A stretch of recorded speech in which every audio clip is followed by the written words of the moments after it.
ចំណែកឯឈ្មោះនាមពុទ្ធបរិស័ទដែលបានចូលរួមកសាងសាលាធម្មសភា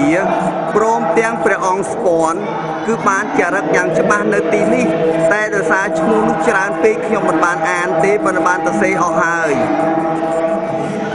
សូមជម្រាបដល់បងប្អូនពុទ្ធបរិស័ទខ្មែរនៅឯនេះសមុទ្រផងដែរថាបងប្អូនដែលបានចូលរួម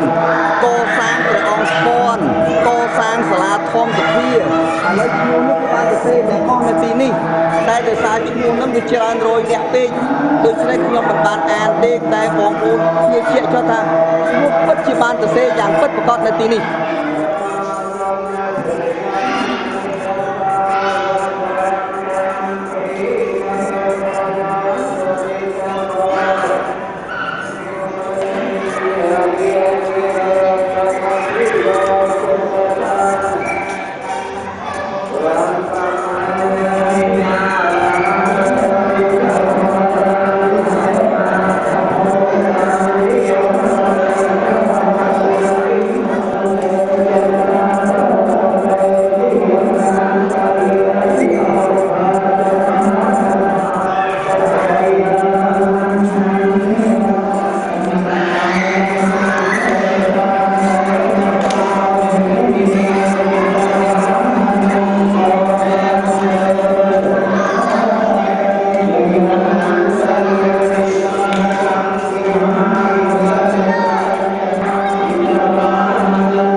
lên áp hạ cả tha ni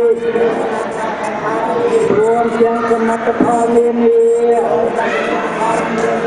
ai câu đi chiaประโยชน์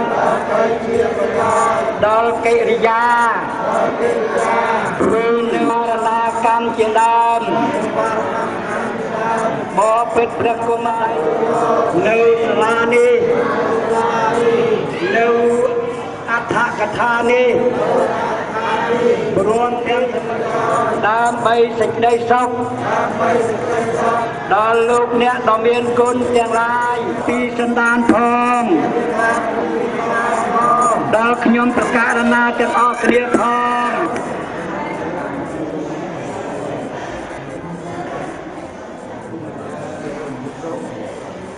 អរកើតឡើងអំពីសាលាធម្មសភាដោយលោកប្រធានជនតំបន់និងអ្នកស្រីចិនបាច់ព្រមទាំងពុទ្ធសាសនិកបឋមនៅប្រទេសអាមេរិកនិងពុទ្ធសាសនិកបឋមនៅប្រទេសអូស្ត្រាលីនិងលោកជួអមរិនអ្នកស្រីព្រឿងវណ្ណីបានខំរកការសាលាធម្មសភានេះបានហើយជាសពហើយសូមអនុមោទនាយកមហាកុសលសូមអនុមោទនា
Terima kasih. ប្រធានជនលោកពេងព្រមទាំងអ្នកស្រីមានបច្ចុប្បន្នបណ្ដាទាំងអស់ព្រមទាំងពុទ្ធសាសនិកបព្វនៅឯប្រទេសអាមេរិកព្រមទាំងតាមរហូតអ្នកបងប្អូនវិទ្យាពលទៅវិទ្យាព្រមទាំងទាំងអស់ដែលបានបរិច្ចាគដល់អង្គពុទ្ធបរិស័ទទាំងអាពីរបស់មកពីសាសនាអភិហារជាពុទ្ធទេវតាទាំងមើលចក្រវាលបរមីយ៉ាងពុទ្ធទេវតាសេចក្តីសុខនៃការសុខនៃសុខនៃចម្រើនគុណតាគុណវិញ្ញាវណ្ណៈសូមឲ្យលោកអ្នកមានពរសម្បូរកាយផលផងចិត្តទីគយគុំអ្នកផងទាំងពួងពលៈសូមឲ្យលោកអ្នករូបដែលនឹងកំណាំងមមួយគ្នាវារកិច្ចព្រឹកបែបយ៉ាងក្នុងកំណាំងទៀតជាក្នុងព្រះពុទ្ធសាសនាសូមមកលោកពុទ្ធនៃព្រះពុទ្ធបីប្រការគឺសម្បត្តិមួយគឺសម្បត្តិនរោទីពីរសម្បត្តិទេវតាសម្បត្តិមហាអស្ចារ្យសូប្របាទគឺសម្បត្តិនៅព្រះមហានិព្វានអចិតੰបតិតੰសមហង្កបមេវសមិចន្តោសូមឲ្យអត្តលោកអ្នកប្រាថ្នានៅផលណាឲ្យបានសម្រេចបំប្រែក្លាយទៅជាបការៈដល់ទីឡើយម្យ៉ាងទៀតក៏សូមឲ្យលោកអ្នកបីបាយថែរក្សាគុំក្រងvui mau nghe đã ta luôn tu âm thân con tu âm thânអ្នកស្រីព្រឿងវណ្ណីព្រមទាំងបុត្រីបុត្រាទាំងអស់ឲ្យជួបតែពីទុកនេះចម្រើនលោកគៀបគៀនទីឲ្យជារៀងរហូតដល់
ព្រះសាស្តាលើកហាត់ថាសេរារៀបហើយពល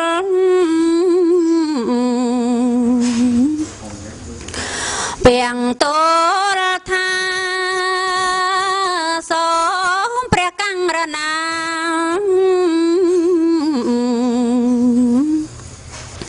ស្ដេចទ្រង់ជ្រាបត្បិតសัตว์អន្តនទីមទុំពលភាពបាមក្រៃក្រាំងតនតឹង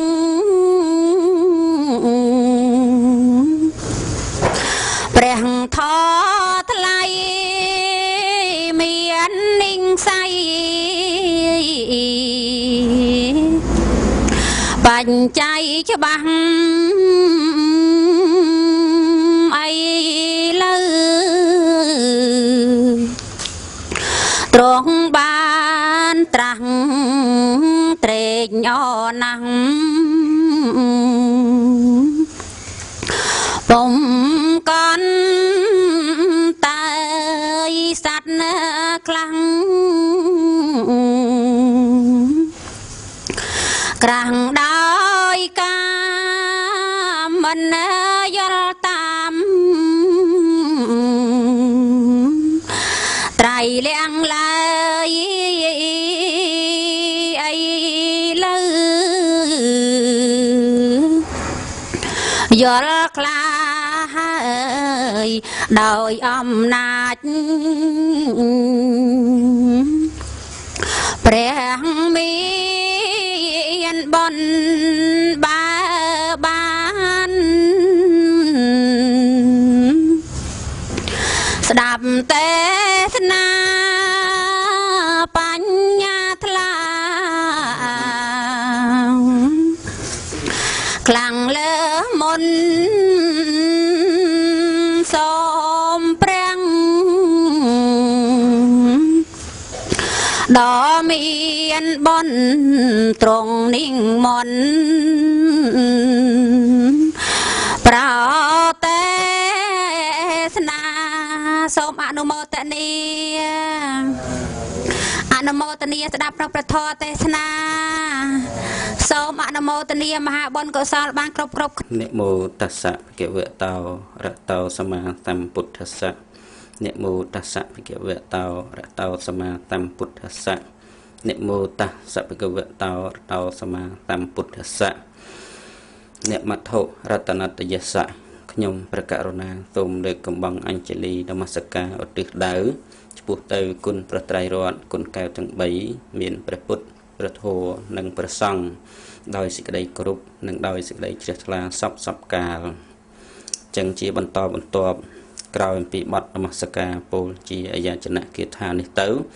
ត្រូវពេលវេលាដែលអង្គអាត្មាភាពរតនីលើកយកនៅព្រះធម៌មកសម្ដែងដែលអស់លោកជាឥស្រាធិបតីសម័យបុណ្យបានរៀបចំធ្វើនៅបុណ្យផ្សេងហើយក្នុងនោះដែរគឺមានការកសាងនៅសាលាឆាន់ខ្នងហើយខ្លោងទ្វារប្រាង្គតម្កល់ព្រះពុទ្ធរូបហើយនឹងរបងវត្តដូច្នេះបុណ្យកុសលទាំងអស់នេះដែលអស់លោកជាឥស្រាធិបតីសម័យបុណ្យមានលោកជឹមតុងបេងអ្នកស្រីចិនពេជ្រដែលជាប្រធានសមាគមត្រួតត្រងព្រះពុទ្ធសាសនាព្រមទាំងពុទ្ធបរិស័ទរួមជាមួយផងដែរតែបានចេះតែកសាងនៅសមិទ្ធផលផ្សេងដែលជាការផ្ដួចផ្ដើមជាហេតុចូលរួមនៅក្នុងព្រះពុទ្ធសាសនាដោយសេចក្តីជ្រះថ្លានិងសទ្ធាដ៏មុតមមរបស់លោកអញ្ចឹងញាតិញោមពុទ្ធបរិស័ទក្នុងករណីដែលលោកអាចបន្សាត់បង នៅសេចក្តីកំណាញ់ពលគឺមច្ឆរិយៈដោះឡើងដោយសទ្ធាជ្រះថ្លាកសាងនៅសាលាឆាន់នេះជាដើមក្តីជាសេនាសនៈទានកាលណាដែលធ្វើនៅទីសេនាសនៈសម្រាប់ជាកុហកក្តីសម្រាប់ជាប្រសង្ឃក្តីនៅក្នុងទានព្រះសូត្រលោកសម្ដែងថាឋានតោសេដ្ឋតោហោតិអ្នកឲ្យទីរមែងបានទៅកាន់ទីដ៏ប្រសើរអ្នកឲ្យទីកន្លែងទីជ្រកទីស្នាក់អាស្រ័យនឹងបាននៅទីដ៏ប្រសើរណានៅពេលជាខាងក្រោយដល់ម្ចាស់ទានរបស់ដល់ខ្លួននឹងវិញហើយដូចជាការកសាងខ្លងទ្វារជាទីច្រកចូលធម្មតាដូចជាខ្លងទ្វារវត្តខ្លងទ្វារប្រាសាទតំបន់រមណីយដ្ឋានផ្សេងតែក្នុងទីនេះអស់លោកជាឥស្រាធិបតីសម័យដើមទានប្រធានដើមបុណ្យលោកបានកសាងខ្លងទ្វារជាទីច្រកចូលសពមនុស្សម្នាដែលចង់ទៅដូចជាទីអារាមចូលនៅក្នុងវត្តចង់បំពេញបុណ្យកុសលអ្វីគឺត្រូវការច្រកចូលមានជាខ្លងទ្វារដែលជាទីមួយអាចសរបង្ហាញថាធ្វើឲ្យអ្នកផងទាំងពួងបានសនុកសុខស្រួលក្នុងការធ្វើដំណើរទៅកាន់ទិសដៅនៅក្នុងកិច្ចនៃការបំពេញបុណ្យកុសលជាផ្លាកជាហោឬក៏ជាការប្រកាសប្រាប់ឲ្យអ្នកផងទាំងពួងដែលមានបំណងប្រាថ្នាទៅបំពេញបុណ្យកុសលនឹងឯងថាសូមអញ្ជើញចូលតាមច្រកនេះទៅឬក៏តាមខ្លងទ្វារនេះទៅហេតុទាំងអស់នេះក៏អាចបញ្ជាក់ថាធ្វើឲ្យមនុស្សម្នាឬក៏ពុទ្ធបរិស័ទជានានុជនសាធុសប្បុរសទាំងអស់នឹងឯងចូលចិត្តនៅទីនោះកន្លែងនោះនឹងបុណ្យកុសលក៏រមែងញ៉ាំងដល់ម្ចាស់នៃទានតទៅមុខនឹងគឺគេមានការចាប់អារម្មណ៍ចូលចិត្តដូចជាការកសាងសមិទ្ធផលនោះដែរណាគេនិយមធ្វើដំណើរនឹង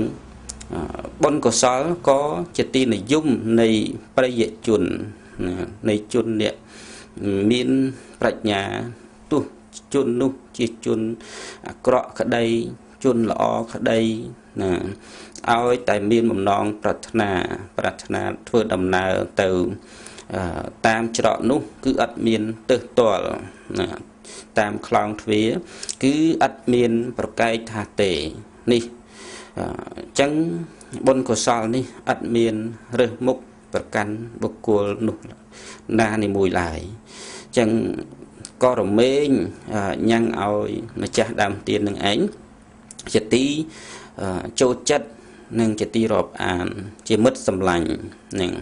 គ្រប់ជាតិណានីមួយ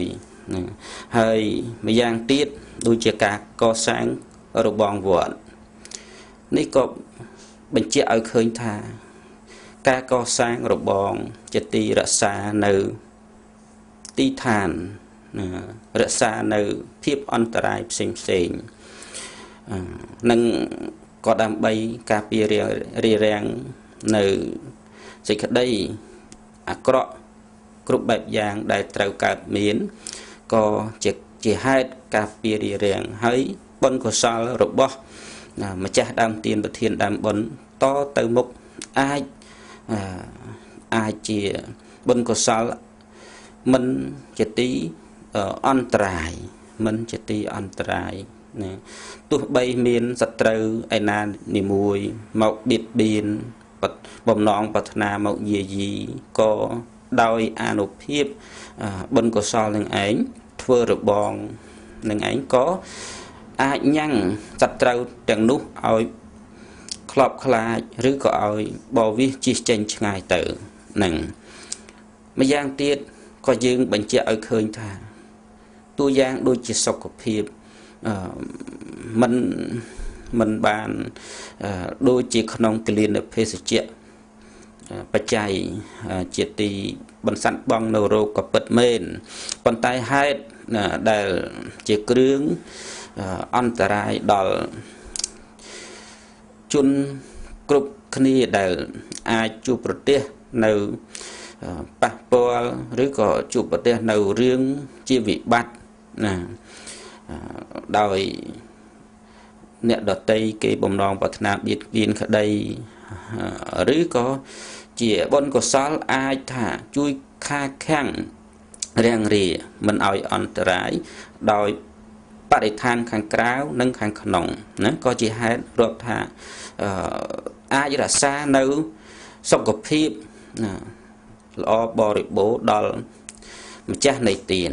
ណានេះក៏ចាត់ជាហេតុមួយណាកាលណាដែលយើងបានកសាងនៅទីសុវត្ថិភាពណាទីសុវត្ថិភាពឲ្យជនណាហើយជនបុណ្យកុសលនោះណាក៏នឹងកើតឲ្យមានសុវត្ថិភាពឲ្យមានសេចក្តីសុខរីរាំងគ្រប់បែបយ៉ាងហ្នឹងអញ្ចឹងម្ចាស់ទានក៏រមែងបានផលជាសុខសប្បាយនិងមានសេចក្តីសុខចម្រើននិងសុវត្ថិភាពបានល្អណាហើយនៅក្នុងទីនេះទៀតសោតក៏លោកអ្នកម្ចាស់ដើមទានប្រធានដើមបុណ្យក៏បានកសាងនៅប្រាង្គជាពោជនីយដ្ឋានណាពោជនីយដ្ឋានដែលប្រជាពុទ្ធបរិស័ទពុទ្ធសាសនិកធ្លាប់តែគោរពបូជាដូចជាព្រះចេតិយឬក៏ប្រាសាទផ្សេងក៏ប៉ុន្តែក្នុងករណីដែលអស់លោកជាអិសរាធិបតីសម័យបុណ្យបានកសាងប្រាសាទមានលក្ខណៈជាក្បូរក្បាច់ភ្ញីគួរជាទីជ្រះថ្លាដល់ពុទ្ធសាសនិកនៅទីវត្តអារាមនៅជិតខាងនៃវត្តអារាមនឹងផងនឹងអ្នកមកអំពីទីជិតឆ្ងាយកាលណាបើក្រឡេកនេត្រាទៅបានឃើញប្រាង្គប្រាសាទដ៏មានរំលេចក្បូរក្បាច់រចនាយ៉ាងស្រស់ត្រកាលយ៉ាងដូចនេះតែងតែមានចិត្តត្រេកអរជ្រះថ្លារីករាយនៅក្នុងវត្ថុជាទីគោរពបូជានោះណានេះជាផលប្រយោជន៍នៅក្នុងព្រះពុទ្ធសាសនាញ៉ាំងឲ្យពុទ្ធសាសនិកនឹងឯងដែលមិនទាន់ជ្រះថ្លាឲ្យជ្រះថ្លាឡើងនឹងញ៉ាំងនៅពុទ្ធបរិស័ទពុទ្ធសាសនិកនឹងឲ្យធ្លាប់តែជ្រះថ្លាហើយឲ្យកាន់តែជ្រះថ្លាឡើងម្យ៉ាងទៀតក៏ជាផលប្រយោជន៍សម្រាប់កុលបុត្រកុលធីតាកូនចៅគ្រប់រូបគ្រប់អាត្មាទាំងអស់ជាទីគោរពបូជានៅលោកអ្នកដ៏មានគុណប្រសិនណាបើមេត្តាបិតាឬក៏ជីដូនជីតាម៉ាកងរបស់យើងទាំងអស់គ្នាលោកបានលះលោកនេះទៅកាន់លោកខាងមុខហើយនោះណាបានតម្កល់នៅអធិធិសម្រាប់គោរពបូជារំលឹកនឹកគុណរបស់លោកនឹងដោយមិនអាចបំភ្លេចបាននេះជាទីកន្លែងមួយសម្រាប់រំលឹកគុណបូជានៅក្នុងព្រះពុទ្ធសាសនាផងសម្រាប់តម្កល់នៅអធិធិរបស់លោកអ្នកដ៏មានគុណរបស់យើងទាំងអស់គ្នាផងនិងញាតិសាច់សាលោហិតរបស់យើងទាំងអស់គ្នាផងហើយម្យ៉ាងទៀតដ៏ពិសេសថែមទៀតនោះតាមដែលបានឮបងសួរអមរិនបានជូនជាដំណឹងគឺបានសាងនៅព្រះពុទ្ធមួយព្រះអង្គមួយព្រះពុទ្ធមួយព្រះអង្គតម្កល់នៅលើប្រាង្គនោះផងដែរមិនអញ្ចឹងបងណាហ្នឹងហើយមានភ្នែនដល់ទៅ1ម៉ែត្រពីទឹកនេះសពបញ្ជាក់ឲ្យឃើញថាទឹកចិត្តជ្រះថ្លានៅក្នុងព្រះពុទ្ធសាសនានេះមិនធម្មតាទេ គឺមុតមមខ្លាំងណាស់បានកសាងនៅពោជនីយដ្ឋានទីជាទីគោរពបូជាហើយក៏កសាងនៅព្រះពុទ្ធរូបកសាងនៅព្រះពុទ្ធរូបតម្កល់នៅលើប្រាង្គប្រាសាទប្រាង្គនោះទៀតអញ្ចឹងហ៎បងណាតម្កល់គ្រាន់បានជាទីគោរពជាទីបូជានិងជាទីជ្រះថ្លារបស់ប្រជាពុទ្ធបរិស័ទគ្រប់ទីឋានដែលបានអញ្ជើញទៅកាន់វត្តបាសាក់ដែលបានទៅដល់វត្តបាសាក់ហើយនៅក្នុងស្រុករុក្ខគិរីខេត្តបាត់ដំបងយើងនឹងអញ្ចឹងកាលណាដែលអញ្ជើញទៅដល់បានឃើញនៅប្រាង្គហើយមានតម្កល់ព្រះពុទ្ធរូបនេះទៀតសោតក៏កាន់តែជ្រះថ្លាយ៉ាងក្រៃលែងនៅក្នុងហេតុនៃការបំពេញបុណ្យកុសលនឹងព្រោះព្រះសម្មាសម្ពុទ្ធទោះបីជាព្រះអង្គបានបរិនិព្វានទៅក៏ពិតមែនប៉ុន្តែសាសន័យអវាទារបស់ព្រះសម្មាសម្ពុទ្ធបានប្រតិស្ថានទុកតម្កល់ទុកសម្រាប់ប្រជាពុទ្ធបរិស័ទនឹងឯងគ្រប់នឹងប្រតិបត្តិតាមហើយមានស្នងអង្គនៃព្រះសម្មាសម្ពុទ្ធគឺមានព្រះពុទ្ធរូបដែលកាលណាតែយើងឃើញហើយគោរពបូជាទោះបីជាយើងមិនបានឃើញព្រះពុទ្ធរូបគ្រាន់តែយើងរលឹកនឹកដល់គុណព្រះអង្គនោះបានអានិសង្សយ៉ាងក្រៃលែងទៅហើយណាបុណ្យកុសលគ្រាន់តែរលឹកចុះទម្រាំតែយើងបានឃើញព្រះពុទ្ធរូបនឹងដែលជាទីដែលជាវត្ថុឧទ្ទេសកចេតដីណាជាទីជ្រះថ្លារបស់ពុទ្ធបរិស័ទគ្រប់រូបទាំងអស់នោះធ្លាប់តែស្រឡាញ់ធ្លាប់តែគោរពបូជាបញ្ជាក់ថារូបយ៉ាងនេះគឺជារូបស្នងអង្គនៃព្រះសម្មាសម្ពុទ្ធចឹងបានលោកអ្នកជាឥស្រាធិបតីសម័យដើមទៀនមានប្រាជ្ញាវាងវៃបានច្នៃប្រឌិតគិតយកនៅព្រះពុទ្ធរូបយកមកតម្កល់ទុកនៅក្នុងនៅលើប្រាង្គផងដែរដើម្បីញ៉ាំងឲ្យពុទ្ធបរិស័ទនឹងឯងកាន់តែជ្រះថ្លាអញ្ចឹងម្ចាស់ទានប្រធានដើមបុណ្យដែលបាននាំយកនៅវត្ថុនាំយកនៅរបស់ដែលញ៉ាំងឲ្យអ្នកផងទាំងពួងរីករាយស្រស់ស្រាយសប្បាយចិត្តនឹងអាចថាជាទីដឹកនាំណាដឹកនាំនៅក្នុងការបំពេញបុណ្យកុសលអញ្ចឹងអានិសង្សនៃបុណ្យកុសលរបស់យើងនឹងញាតិញោមពុទ្ធបរិស័ទមានច្រើនជាអនេករាប់កាប់រាប់អសង្ខ័យកើតជាតិណាគឺបានមានយុះមានសក្តានឹងមានសេចក្តីសុខចម្រើនក្នុងជាតិនោះម្យ៉ាងទៀត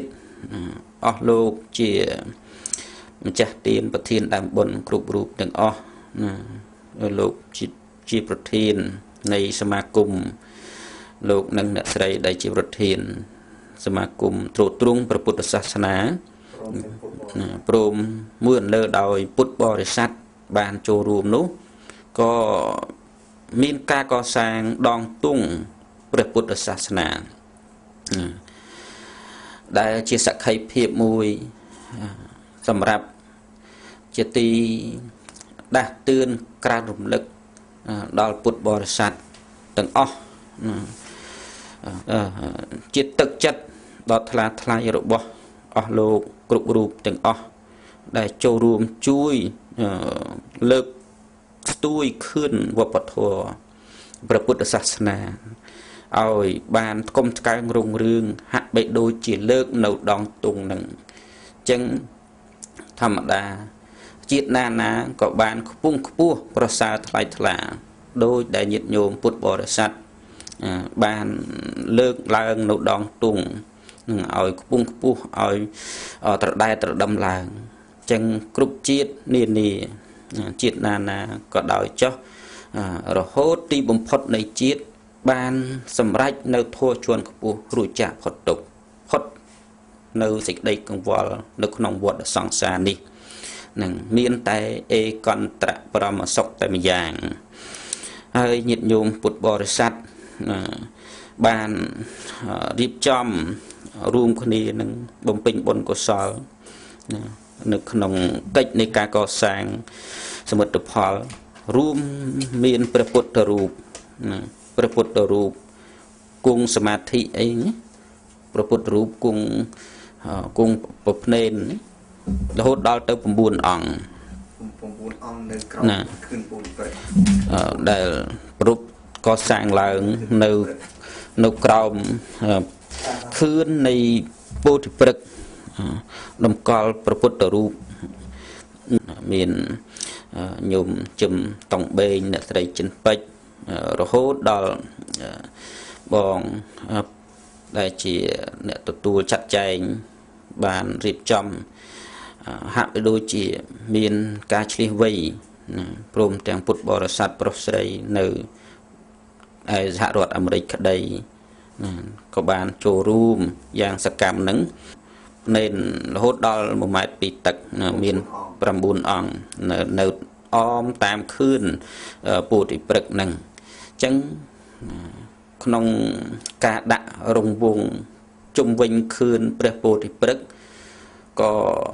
បញ្ជាក់ឲ្យឃើញថាព្រះពុទ្ធកាលព្រះអង្គគង់ប្រធរមាននៅឡើយព្រះអង្គរមែងផ្សព្វផ្សាយនៅព្រះធម៌ដល់វេណីយសត្វគ្រប់ទីឋានដែលលោកនឹកឃើញការកសាងនៅព្រះពុទ្ធអង្គដាក់នៅជុំវិញខឿនព្រះពោធិព្រឹក្សមានចំនួន8អង្គបញ្ជាក់ថាព្រះសម្មាសម្ពុទ្ធយាងទៅមានព្រះហឫទ័យផ្សព្វផ្សាយធម៌ផ្សព្វផ្សាយដល់សពសត្វទាំងទិស8ទាំង8ទិសនឹងសត្វឯណានីមួយបានកសាងនៅឧបនិស្ស័យនៃព្រះធម៌បានស្ដាប់នៅព្រះធម៌របស់ព្រះសម្មាសម្ពុទ្ធនឹងបានសម្រេចមគ្គផលរួចចាកផុតទុក្ខនឹងបានជាបុណ្យកុសលអញ្ចឹងរហូតដល់មានការតម្កល់នៅព្រះពុទ្ធរូបមួយអង្គនៅទីចរិតផ្លាកឈ្មោះចរិតផ្លាកឈ្មោះដែលអស់លោកអ្នកម្ចាស់ដើមទានប្រធានអំបុនរួមសាមគ្គីគ្នាធ្វើនឹងមានឈ្មោះទាំងប៉ុន្មានធ្វើហើយក៏បានជាបុណ្យកុសលរបស់យើងហើយក៏ប៉ុន្តែនៅឡើយអស់លោកដែលជាអ្នកដូចជាមានបងសួរអមរិនព្រមទាំងភរិយានិងបុត្របានរៀបចំធ្វើយ៉ាងនេះដឹកនាំធ្វើយ៉ាងនេះក៏ដោយយល់ឃើញថាសូមឲ្យព្រះសម្មាសម្ពុទ្ធទោះបីជាព្រះអង្គមិនបានដឹងទទួលដឹងឮដោយពិតប្រកបប៉ុន្តែក្នុងចិត្តសូមប្រតិស្ថានសូមឧទ្ទិសឋានសូមតាំងសិក្ខាប្រណិធាននិងអធិដ្ឋានលើកឡើងដើម្បីថានឹងសូមឲ្យព្រះអង្គទទួលដឹងឮអ្នកម្ចាស់ដើមទានគ្រប់រូបទាំងអស់បានចាត់ចែងចំណាយចែកទុនមានឈ្មោះទាំងប៉ុន្មានដែលចារឹកនៅក្នុងផ្លាកឈ្មោះហ្នឹងសូមជួយថែរក្សានិងជួយញ៉ាំងឲ្យកុំឲ្យធ្លាក់នៅក្នុងទីទុគតិនៅក្នុងអបាយឯណានីមួយឲ្យបានទៅកាន់សុគតិភពនិងម្យ៉ាងទៀតគ្រប់ជាតិកើតជាតិឯណានីមួយក៏សូមឲ្យបានជួបតែមានឈ្មោះជាប់ឈ្មោះនៅក្នុងព្រះពុទ្ធសាសនាជួបតែព្រះពុទ្ធសាសនានេះជាការឆ្លៀសវៃច្នៃប្រឌិតរបស់លោកណាដែលលោកបានចេះច្នៃប្រឌិតគិតហាក់បីដូចជាសច្ចាប្រណិធានតាំងអធិដ្ឋានឬក៏ធ្វើសេចក្តីប្រាថ្នាទុកដល់យ៉ាងពិតប្រាកដយ៉ាងដូចនេះឯងនឹងហើយញាតិញោមពុទ្ធបរិស័ទទ ទោះបីជាខំប្រឹងប្រែងលះបង់នៅទ្រព្យសម្បត្តិដែលខ្លួនខំប្រឹងធ្វើកិច្ចការងាររកបានមកដោយលំបាកណាមិនបានគិតពីសេចក្តីនឿយហត់ណារបស់ខ្លួន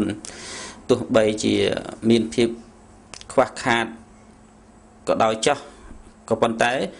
ចិត្តដែលជាប់ដោយបុណ្យកុសលចិត្តដែលធ្លាប់តែជ្រះថ្លានៅក្នុងព្រះពុទ្ធសាសនាឲ្យតែលឺតែថាបុណ្យណាគឺការចូលរួមនិងលះបង់តិចក្តីច្រើនក្តីចូលរួមជាមួយប្រធានញោមដែលជាប្រធានសមាគមត្រួតត្រងព្រះពុទ្ធសាសនាមានញោមជឹមតង់បេងអ្នកស្រីចិនពេជ្រ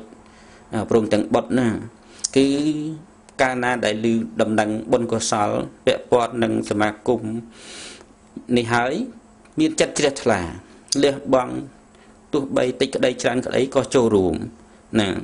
រហូតដល់មានការឆ្លងនៅសមិទ្ធផលនឹងទៀតតែងតែមានចម្ងល់ថាកាលណាដែលធ្វើបុណ្យហើយ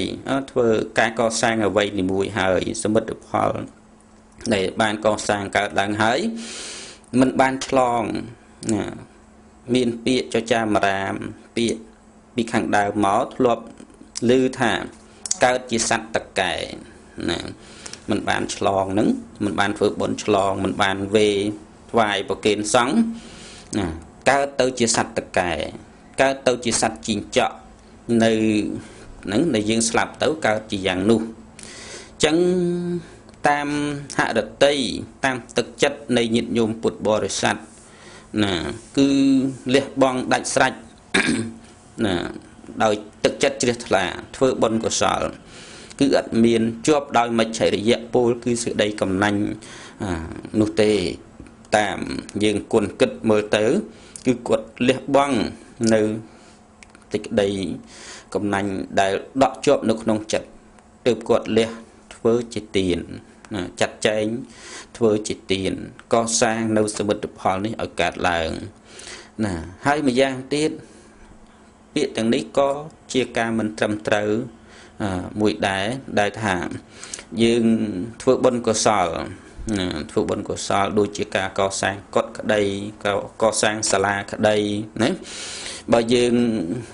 កាលណាដែលកសាងសាច់បាច់យើងធម្មតានាំគ្នាធ្វើបុណ្យឆ្លងក្តីឬក៏នាំគ្នាសម្រេចរួមគ្នាមកវេប្រគេនថ្វាយចំពោះព្រះសង្ឃណាមិនបានគិតទុកថាជារបស់ខ្លួនប៉ុន្តែបើគប្បីឲ្យល្អណាដែលជាព្រះពុទ្ធសាសនាល្អប្រពៃល្អប្រសើរនឹងទៀតគឺយើងត្រូវតែរក្សាទឹកចិត្តមួយថាជារបស់រួមនៅក្នុងព្រះពុទ្ធសាសនាតែកាលណាយើងគិតថាជារបស់រួមរបស់យើងទាំងអស់គ្នាណាគឺយើងមិនបានបណ្តែតមិនដោយរបស់ដែលយើងកសាងរួចស្រេចហើយណាធម្មតាញាតិញោមពុទ្ធបរិស័ទតែងតែមានការរង្គោះរង្គើរបេះរបូតណាបាក់ពុកផុយខ្លះជាមិនខានណាដូចជាកុដិអាចជ្រុះក្បឿងអាចទៅជាមានពណ៌ស្រអាប់បើយើងកសាងថ្មីអញ្ចឹងវាមើលឃើញស្អាតឬក៏បែកក្រោចុះបើយើងគិតថានៅពេលដែលវេប្រគេនចំពោះព្រះសង្ឃហើយជារបស់សង្ឃហើយយើងមិនបានខ្វាយខ្វល់យើងមិនបានយកចិត្តទុកដាក់ណាមើលថាខូចអីបាក់បែកត្រង់ណាត្រង់ណីយើងអាងថាជារបស់ព្រះសង្ឃឲ្យព្រះសង្ឃជួសជុលព្រះអង្គតែមានថវិកាណាបើព្រះអង្គមានផ្ទាល់ខ្លួនវាមិនថ្លៃទេប៉ុន្តែបើព្រះអង្គមិនបានមានថវិកាជួសជុលនឹងទៀតចឹងមានតែពុទ្ធបរិស័ទទាំងអស់គ្នានឹងទេរួមគ្នាគិតថាជារបស់យើងទាំងអស់គ្នាកុំបណ្តែតបណ្ដោយកុំទុកចោលកុំពង្ើយកតើយនៅតែថាជារបស់យើងទាំងអស់គ្នាព្រោះថាយើងជាពុទ្ធបរិស័ទរបស់នឹងរបស់ព្រះពុទ្ធសាសនាដែលយើងធ្វើដើម្បីឧទ្ទិសនៅក្នុងព្រះពុទ្ធសាសនាយើងជាអ្នកគោរពរាប់អានកាន់ព្រះពុទ្ធសាសនាអញ្ចឹងយើងត្រូវតែរក្សាត្រូវតែអភិរក្ស របស់ព្រះពុទ្ធសាសនាយើងគិតថាជារបស់យើងទាំងអស់គ្នាយើងបានកសាងអ្វីណាហើយក៏ជាហេតុផលមួយសម្រាប់ជាប្រយោជន៍យើងបានកត់ទុកថាអាត្មាអញបានកសាងកត់អាត្មាអញបានកសាងសាលាអាត្មាអញបានកសាងរបងវត្តណានេះវាយើងងាយស្រួលនឹងចងចាំចុះយើងបំភ្លេចចោលណាវាអត់ប្រយោជន៍នឹងវាជាទីរលឹកឃើញនៅការកសាងនៃសេចក្តីល្អណាការកសាងនៅសេចក្តីល្អដែលយើងបានធ្វើរួចមកហើយយើងកំណត់កត់ត្រាទុកអាត្មាអញបានកសាងនេះចឹងបុណ្យកុសលរបស់យើងឯងកាលណាដែលយើងនឹកឃើញច្រើននឹកឃើញរលឹករាយបុណ្យវាកើតរាយនឹងបុណ្យវាកើតរាយចម្រើនច្រើនទៅនឹងអញ្ចឹងញាតិញោមពុទ្ធបរិស័ទជាពិសេសណានៅក្នុងគណៈពេលដែលយើងហៀបនឹងដល់នៃសេចក្តីស្លាប់នោះណាតែកាលណាយើងរលឹកឃើញក្នុងបុណ្យកុសល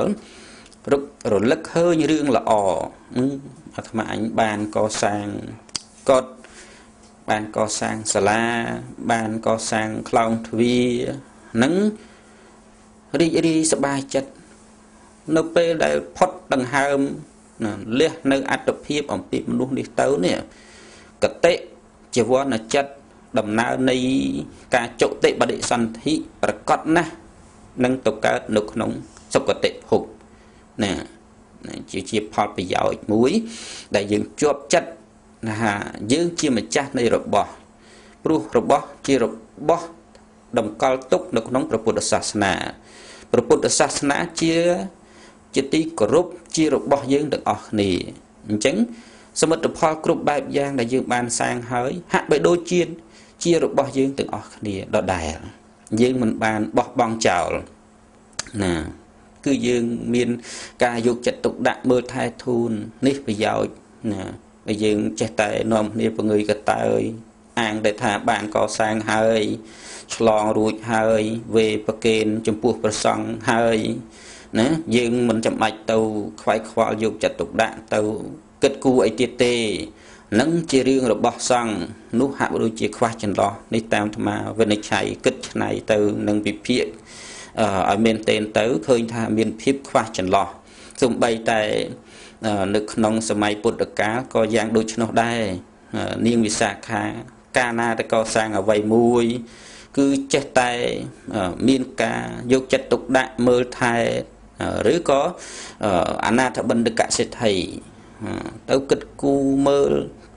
ខូចអីខ្វះអីត្រូវការអីទៅបំពេញបន្ថែមណានេះជាផលប្រយោជន៍អ្នកកាន់ព្រះពុទ្ធសាសនាដ៏មុតមមជាគំរូដល់ពុទ្ធសាសនិកជនចំនួនក្រោយរហូតមកដល់សម័យកាលយើងនេះនឹងជាតំណតទៅអ្នកចំនួនក្រោយហើយដោយពេលវេលាក្រែងថាវាយូរពេក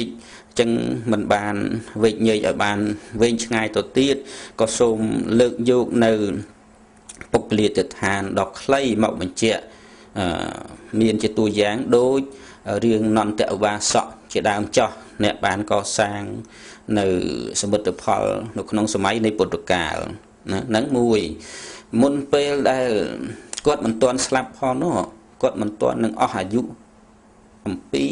មនុស្សនេះផងមិនទាន់អស់អត្តភាពអំពីមនុស្សនេះផងវាមានរងចាំគាត់ហាក់ដូចជាមិត្តសម្លាញ់ណារងចាំជួបមិត្តសម្លាញ់ណាបន្តឹងរងចាំនេះបុណ្យកុសលណាធ្លាប់បានសម្ដែងពីមុនមកដែរហើយណាជូនញាតិញោមពុទ្ធបរិស័ទហើយនឹងរឿងមួយទៀតរឿងកវមបតិមាននុបណាកាលសម័យពុទ្ធកាលគឺមាននាយគោបាលម្នាក់នាយគោបាលជាអ្នកកងវិលគោកាលសម័យពុទ្ធកាលរំលឹកខាងដើមបន្តិចគឺសម័យព្រះពុទ្ធអង្គទ្រង់ព្រះនាមកស្សបៈសម័យកាលនោះមាននាយគោបាលមាននាយគោបាលនឹងឯងគាត់បានទៅវាលស្រែទៅខ្វៀលគោជាធម្មតារហូតដល់ថ្ងៃមួយនោះគាត់ឃើញភិក្ខុមួយអង្គព្រះភិក្ខុមួយអង្គនិមន្តទៅបិណ្ឌបាត tam phum hay rồi hốt lúc này muốn mạo vĩnh đó về liệt ngày tròn lúc ọt miền tì trục ọt miền còn lại sầm rạp cuồng chăn không tì nụ tiệt sáu có miền mình xây chỉ miền đam chờ mà lúc có cuồng chăn tam vi xài tì vi khởi đầu đó tập về nghi của bàនឹងឯងគាត់បានឃើញយ៉ាងដូចនោះក៏គាត់គិតថាអាត្មាអញគួរតែកសាងនៅសាលាកសាងនៅទីសំណាក់មួយសម្រាប់សាធារណជនអ្នកធ្វើដំណើរឆ្លងកាត់ទីនេះជ្រោកអាស្រ័យក្រែងក្តៅធ្វើដំណើរហត់នឹងឬក៏មានភ្លៀងផ្គរໄວនឹងទៅជ្រោកនៅទីនេះបានចឹងគាត់ក៏មានចិត្តជ្រះថ្លានៅក្នុងព្រះពុទ្ធសាសនាផងគាត់ក៏បានទៅកាប់យកនៅដើមច្រេះណាកូនដើមច្រេះ4ដើមយកមកធ្វើសសរហើយនឹងទៅបេះស្លឹកព្រមទាំងមេឃនឹងឯងយកមកប្រក់រៀបចំប្រក់ជាដំបូលរហូតបានសម្រេចជាទីសំណាក់មួយសម្រាប់ជានានុជនសាធារណជនធ្វើដំណើរតាមទីនោះជ្រោកអាស្រ័យហើយនឹងបានចាត់ចែងវេប្រកេនចំពោះព្រះភិក្ខុអង្គនោះឯងដើម្បីបានទទួលជ្រោកឆាន់ជាធម្មតារៀងរាល់ថ្ងៃណាបានប្រកេនលោកក៏និមន្តមកឆាន់រាល់ថ្ងៃអញ្ចឹងទៅគាត់ជ្រះថ្លាក្នុងហឫទ័យរបស់គាត់ក្នុងចិត្តរបស់គាត់ជ្រះថ្លាយ៉ាងពន់ពេកនៅពេលដែលឃើញលោកនិមន្តទៅបិណ្ឌបាតហើយនិមន្តមកឆាន់នៅទីសំណាក់ដូច្នោះនេះគាត់ហាក់ដូចជាបានកសាងនៅសាលាឆាន់ប្រកេនលោកព្រះភិក្ខុអង្គនោះរហូតដល់ងាយគោបាលអស់អត្តភាពអំពីមនុស្សលោកនេះទៅញាតិញោមពុទ្ធបរិស័ទទាំងឡាយគឺងាយគោបាលនឹងឯងបានទៅកើតនៅក្នុងឋានចាតមហារាជការមានវិមានដ៏ជាទឹកនិងមានស្ត្រីទេអប្សរនៅជុំវិញវិមានចាំគាល់បំរើនេះជាអានិសង្សចុះបើសិនណាបើញោមគ្រប់គ្នាជាម្ចាស់ដើមទានប្រធានដើមបុណ្យណាបានកសាងសាលាឆាន់ណាទីសនាសនៈជ្រោកអាស្រ័យយ៉ាងមុតមមយ៉ាងម៉ត់ចត់យ៉ាងស្អាតប្រណិតអញ្ចឹងមិនដឹងថាបានអានិសង្សយ៉ាងណានេះគ្រាន់តែនីកូបាលបានកសាងនៅទីសំណាក់ដែលកសាងឡើងដោយកូនច្រេះដើមច្រេះ4ដើមហើយនឹងយកមេឃនិងស្លឹកយកមកប្រក់បានជាទីជ្រោកជាទីសំណាក់ហ្នឹងអញ្ចឹងបានអានិសង្សដល់លោកលះលោកអំពីមនុស្សលោកហ្នឹងទៅកើតនៅឋានចាតមហារាជការនេះអានិសង្សរហូតចន្លោះអស់មួយពុទ្ធន្ធដចន្លោះមួយព្រះអង្គព្រះពុទ្ធមួយព្រះអង្គអញ្ចឹងរហូតមកដល់ព្រះពុទ្ធសំណាក់គោតមបរមគ្រូជាម្ចាស់នៃយើងនេះក៏បានមកកើតជាមនុស្សប្រណីមកវំបតិមានុបណាហើយបានបួសនឹងបានស្ដាប់ធម៌របស់ព្រះសម្មាសម្ពុទ្ធបានសម្រេចព្រះអរហន្តដោយលោកបានជាមិត្តសម្លាញ់នៃព្រះយុសកលបុត្រផងព្រះយុសថែអញ្ចឹងមានមិត្តជាសប្បុរសក៏បានបួសទាំងអស់គ្នាអញ្ចឹងបានសម្រេចព្រះអរហន្តលោកតែងតែបានចម្រើននៅសមាបត្តិហើយនឹងធ្វើចរិតកម្មដ្ឋាននៅក្នុងពេលនោះទៀតសោតញាតិញោមក៏លោកបានដើមច្រេះណាពីខាងដើមណាពីខាងដែលលោកបានធ្វើផ្ទះសំណាក់ខ្ទមឬក៏ទីសំណាក់សម្រាប់ជ្រោកកោតហ្នឹងដើមច្រេះមួយដើមផងដែរហ្នឹងដើមច្រេះហ្នឹងជាមលុបត្រជាក់សម្រាប់ភិក្ខុគួងឆាន់រួមជាមួយនឹង ទីសំណាក់នឹងបានទៅកើតទៅដុះនៅក្នុងឋានចាតុមហារាជការនឹងមានដើមជ្រេះមួយនឹងលោកបានសម្រេចព្រះអរហន្តតែងទៅចម្រើនសមាបត្តិនឹងទៅធ្វើកម្មដ្ឋាននឹងចរិតទៅធ្វើដំណើរទៅកាន់ទីនៃវិមាននៅក្នុងទីឋានចាតុមហារាជការនោះនឹងទៅជ្រោកក្រោមដើមជ្រេះនោះឯងការដែលលើករឿងបុគ្គលិកឋានមកប៉ុណ្ណេះនេះក៏ចង់សបបង្ហាញបញ្ជាក់ឲ្យឃើញថាញាតិញោមគ្រប់រូបទាំងអស់ជាពិសេសគឺលោកជាប្រធានណាញោមជឹមតង់បេងអ្នកស្រីចិនពេជ្រព្រមទាំងបុត្រនិងពុទ្ធបរិស័ទគ្រប់រូបទាំងអស់ដែលបាននាំគ្នាសស្រាក់សស្រាំនឹងរបូករួមជាមួយនឹងបងនៅស្រុកខ្មែរមានបងសូមរិនព្រមទាំងបងស្រីដែលជាភរិយាហើយនឹងបុត្រគ្រប់រូបទាំងអស់បានចូលរួមសកម្មភាពយ៉ាងសស្រាក់សស្រាំនេះរាប់ថាជាបុណ្យកុសលយ៉ាងប្រសើរណាអញ្ចឹងសូមតាំងចិត្តត្រេកអរអនុមោទនានៅបុណ្យរបស់ញោមគ្រប់រូបគ្រប់គ្នាដោយបុណ្យកុសលជាអនេកបការមិនអាចនឹងគណនាបានសូមអនុមោទនាសូមអនុមោទនាសូមអនុមោទនាបុណ្យយ៉ាងធម្មទេសនារីប្រធោទេសនាដែលអាត្មាភាពបានសម្ដែងថ្លែងមកប៉ុណ្ណេះនេះក៏សូមសន្មតថានឹងបញ្ចប់តែប៉ុណ្ណេះឯងអេវ៉ាំង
ជាមនុស្សរស់នៅមិន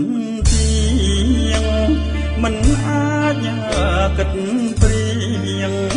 ទៀងក្តីមរណៈដូចព្រះពុទ្ធថ្លែងសំដែងធម៌ចាំងប្រាប់អង្គសាវកអ្នកកុំសង្ស័យកើតចាំងឈឺស្លាប់ជាច្បាប់ធម្មជាតិពុំអាចចាងឃ្លាតជ្រៀតកិច្ចពីខ្សែគុំថាមានយំមានរាប់អសង្ខ័យដល់ពេលត្រូវថ្ងៃគឺខ្សែដូចគ្នាដើម្បីជាមនុស្សពេលរួងឈ្មោះល្អគប្បីស្វែងធម៌កុំដល់វេ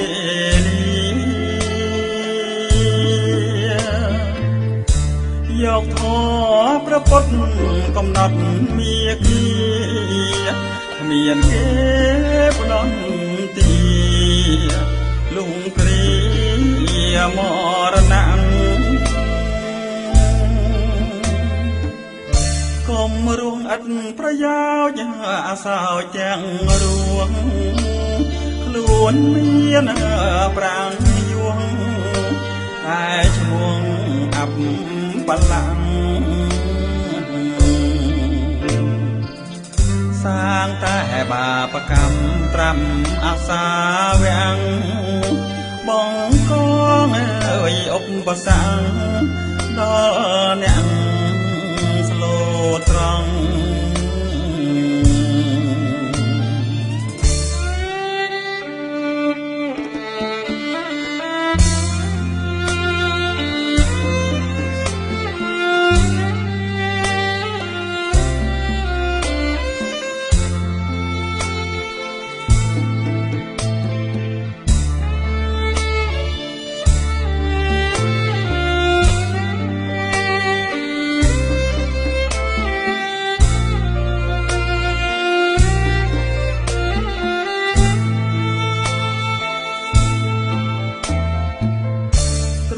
ធនមៀងប្រាក់គ្មានអ្នកយកបានពេលសូនខ្លួនប្រានគ្មានបានមួយក្បង់មានតែបុណ្យទីដែលព្រះជួយស្រង់រួចផុតអន់លងជ្រុងជ្រងកម្ម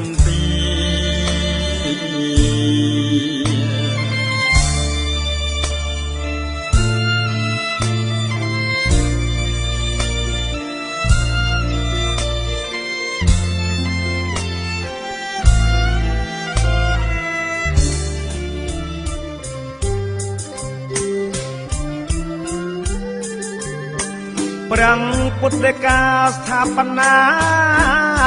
ជីវិតក្រហងបបចិត្តតាំងចិត្តអត់ខ្ពស់អើយតាំងចិត្តអើយអត់ខ្ពស់អើយដើម្បីអភិវឌ្ឍគុណធានមនុស្ស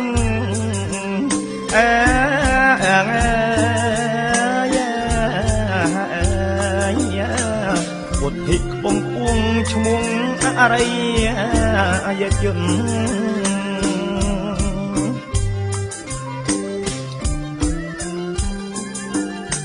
មានអង្គ8ជាត្រីវិស័យដែលល្អប្រពៃគប្បីអនុវត្តអើយគប្បីអនុវត្ត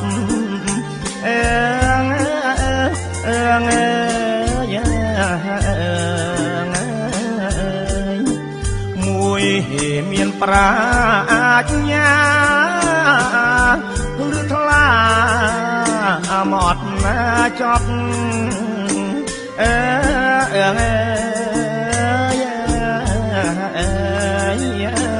ព្រោះមិនសង្កត់ផុតរឿងអាស្រូវ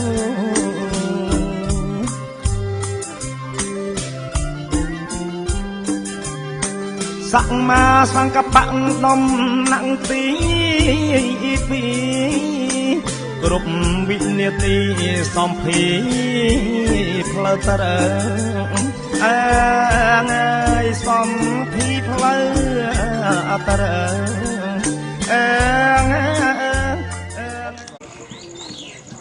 នៅក្នុងវត្តបឹងទឹមនេះឃើញថាសាលាឆាន់ចាស់ទ្រុឌទ្រោមប្រើប្រាស់ស្ទើរតែលែងកើតដោយបងប្អូនពុទ្ធបរិស័ទឃើញហើយនេះសាលាឆាន់ចាស់អូពុកបាក់បែកអស់ហើយនេះបាក់ហើយនេះ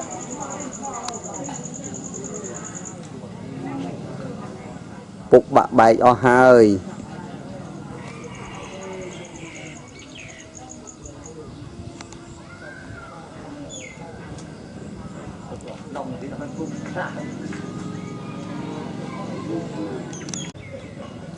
ដោយសារសាលាឆាន់ចាស់នេះទ្រូមប្រើប្រាស់ស្ទើរតែលែងកើតក៏យាយតាពុទ្ធបរិស័ទក៏បានប្រម៉ែប្រមូលបច្ច័យតិចតួច